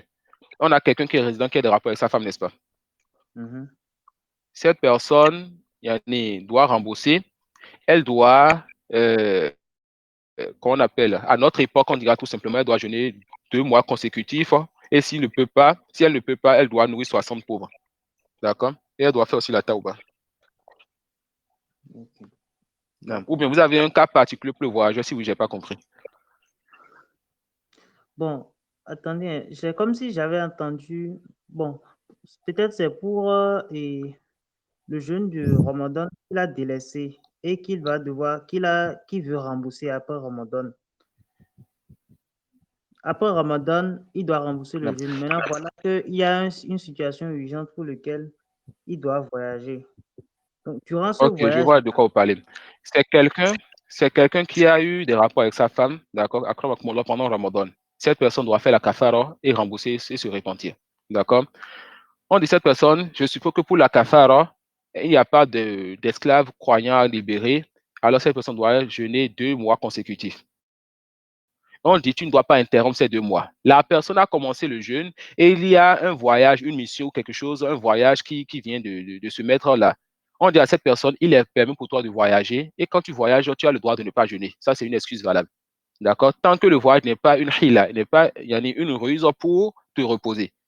Donc, quand la personne a un voyage sérieux, un voyage véridique, On dit, toi, tu peux voyager, tu reviens et tu continues. Tu ne vas pas faire l'istinaf, tu ne vas pas reprendre à zéro. C'est compris? Ok, c'est bien. Allez, vas-y, Kari. Non, jazakallah. Allez, Zakari. Akhi Sherif. Assalamu alaikum wa rahmatullah. Wa alaikum assalam wa barakatuh. Qu'Allah vous préserve. Comment ça? J'aimerais demander, le fait de nourrir un pauvre chaque jour là, c'est le nourrir pour le sahur et la rupture ou bien pour la rupture seule?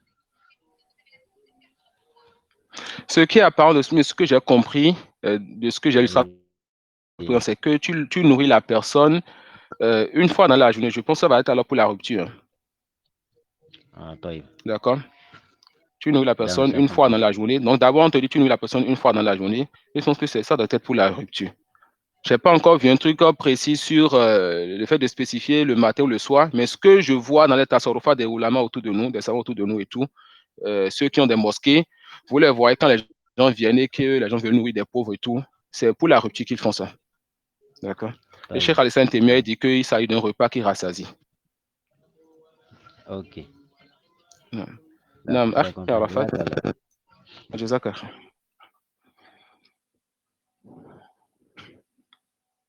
Arafat Medagui, tafadala.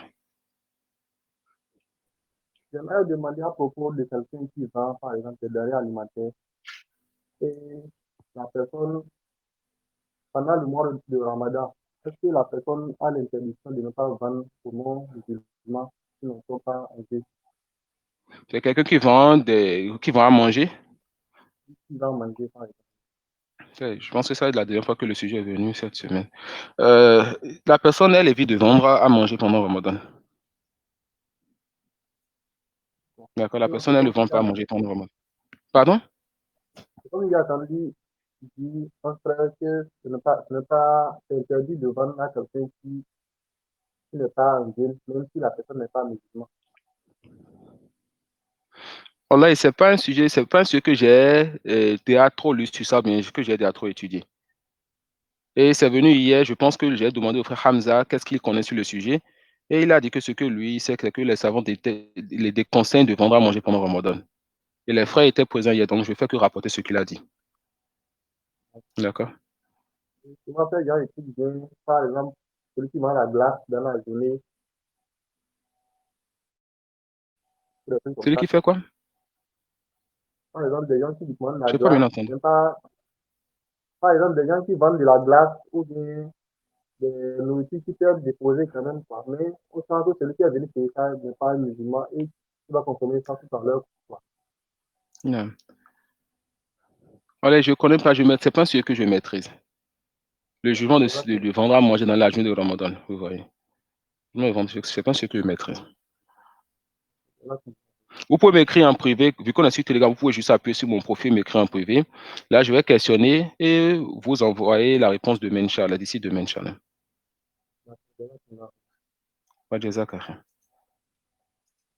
Akhi Ibrahim Yarou.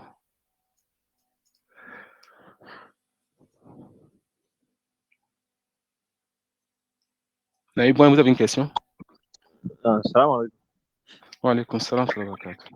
Qu'Allah vous récompense. Oui. C'est au niveau de quand on veut nourrir un pauvre.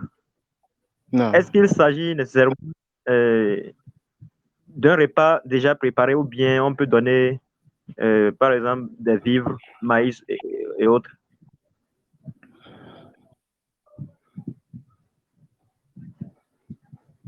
Alors vous me recevez? Non, je vous reçois. Je réfléchissais. il faut donner quelque chose de préparé à la personne. D'accord? Préparer. Est-ce que cela il faut préparer, donner à la personne. D'accord?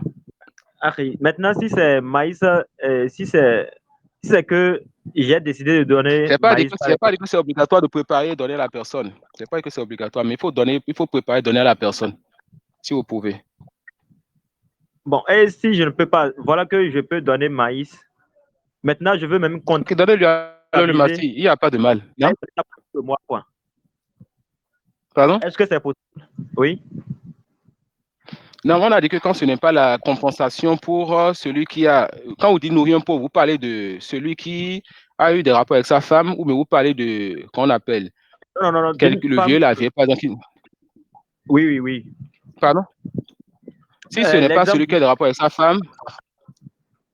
Non, l'exemple d'une femme qui allait, par exemple. Non. Oui. Si vous pouvez préparer, si vous pouvez, je vais vous répondre tout simplement avec le Wakia, avec ce qui se passe autour de nous. D'accord? Oui. Si vous pouvez donner de l'argent à une mosquée, il y a une digne de confiance, il y a une mosquée qui va gérer cela, vous donnez de l'argent à l'imam de la mosquée. Et il y a des mosquées ici, par exemple, qu'est-ce qu'ils font? Pendant Ramadan, vous les voyez, ils vont préparer, partager. Donc voilà pourquoi j'ai donné la première réponse. Vous préparez, si vous pouvez préparer, vous le faites. D'accord? Donc si vous pouvez donner de l'argent à une mosquée ou bien à une association qui peut gérer cela, ou bien des frères que vous connaissez qui peut préparer, partager, vous donnez de l'argent et on fait ça pour vous. Si vous ne pouvez pas que vous-même, vous pouvez préparer et inviter les gens, comme le faisait Anas Radiallahu Anhu. Lui, il invitait les gens et les gens mangeaient chez lui. D'accord? Vous faites cela. Si vous ne pouvez pas faire cela, que c'est que vous allez donner maintenant à la personne qui va préparer, il n'y a pas de mal aussi. D'accord. Inch'Allah, ça. D'accord? Il n'y a pas de mal aussi, Inch'Allah. Maintenant, moi, ma préoccupation, c'est au niveau, le fait de donner à la personne elle-même, elle va préparer, quoi. Non. Maintenant, la quantité qu'on doit donner, est-ce qu'on peut aussi comptabiliser ça pour tout le mois? Comment ça? Par exemple, s'il faut 2 kilos de riz pour rassasier la personne? Oui.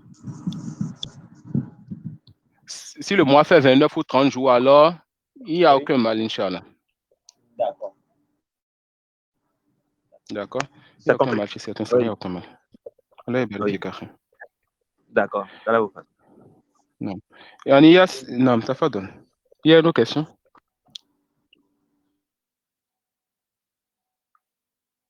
Mais pour le fait que vous donniez, vous êtes toujours avec moi.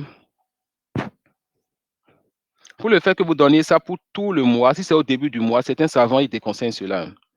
D'accord? Ils déconseillent cela. Ils comparent cela à la zakat.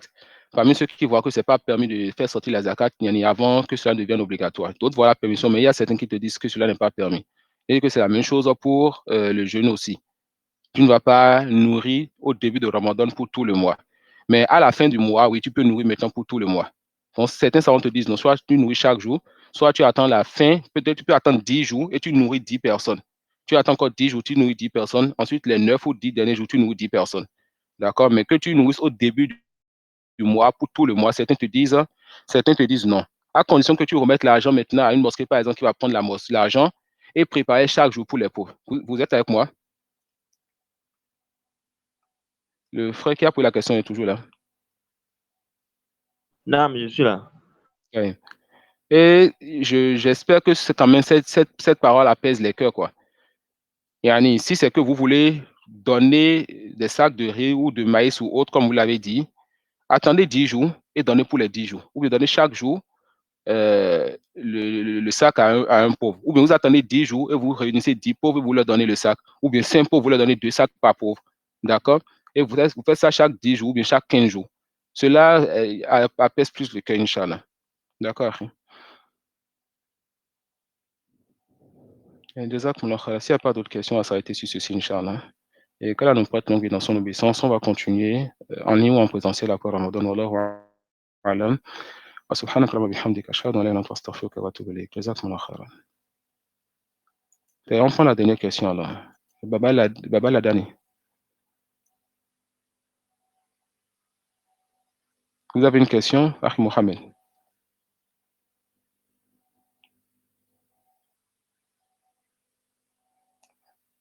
Assalamu alaikum wa rahmatullahi wa barakatuh.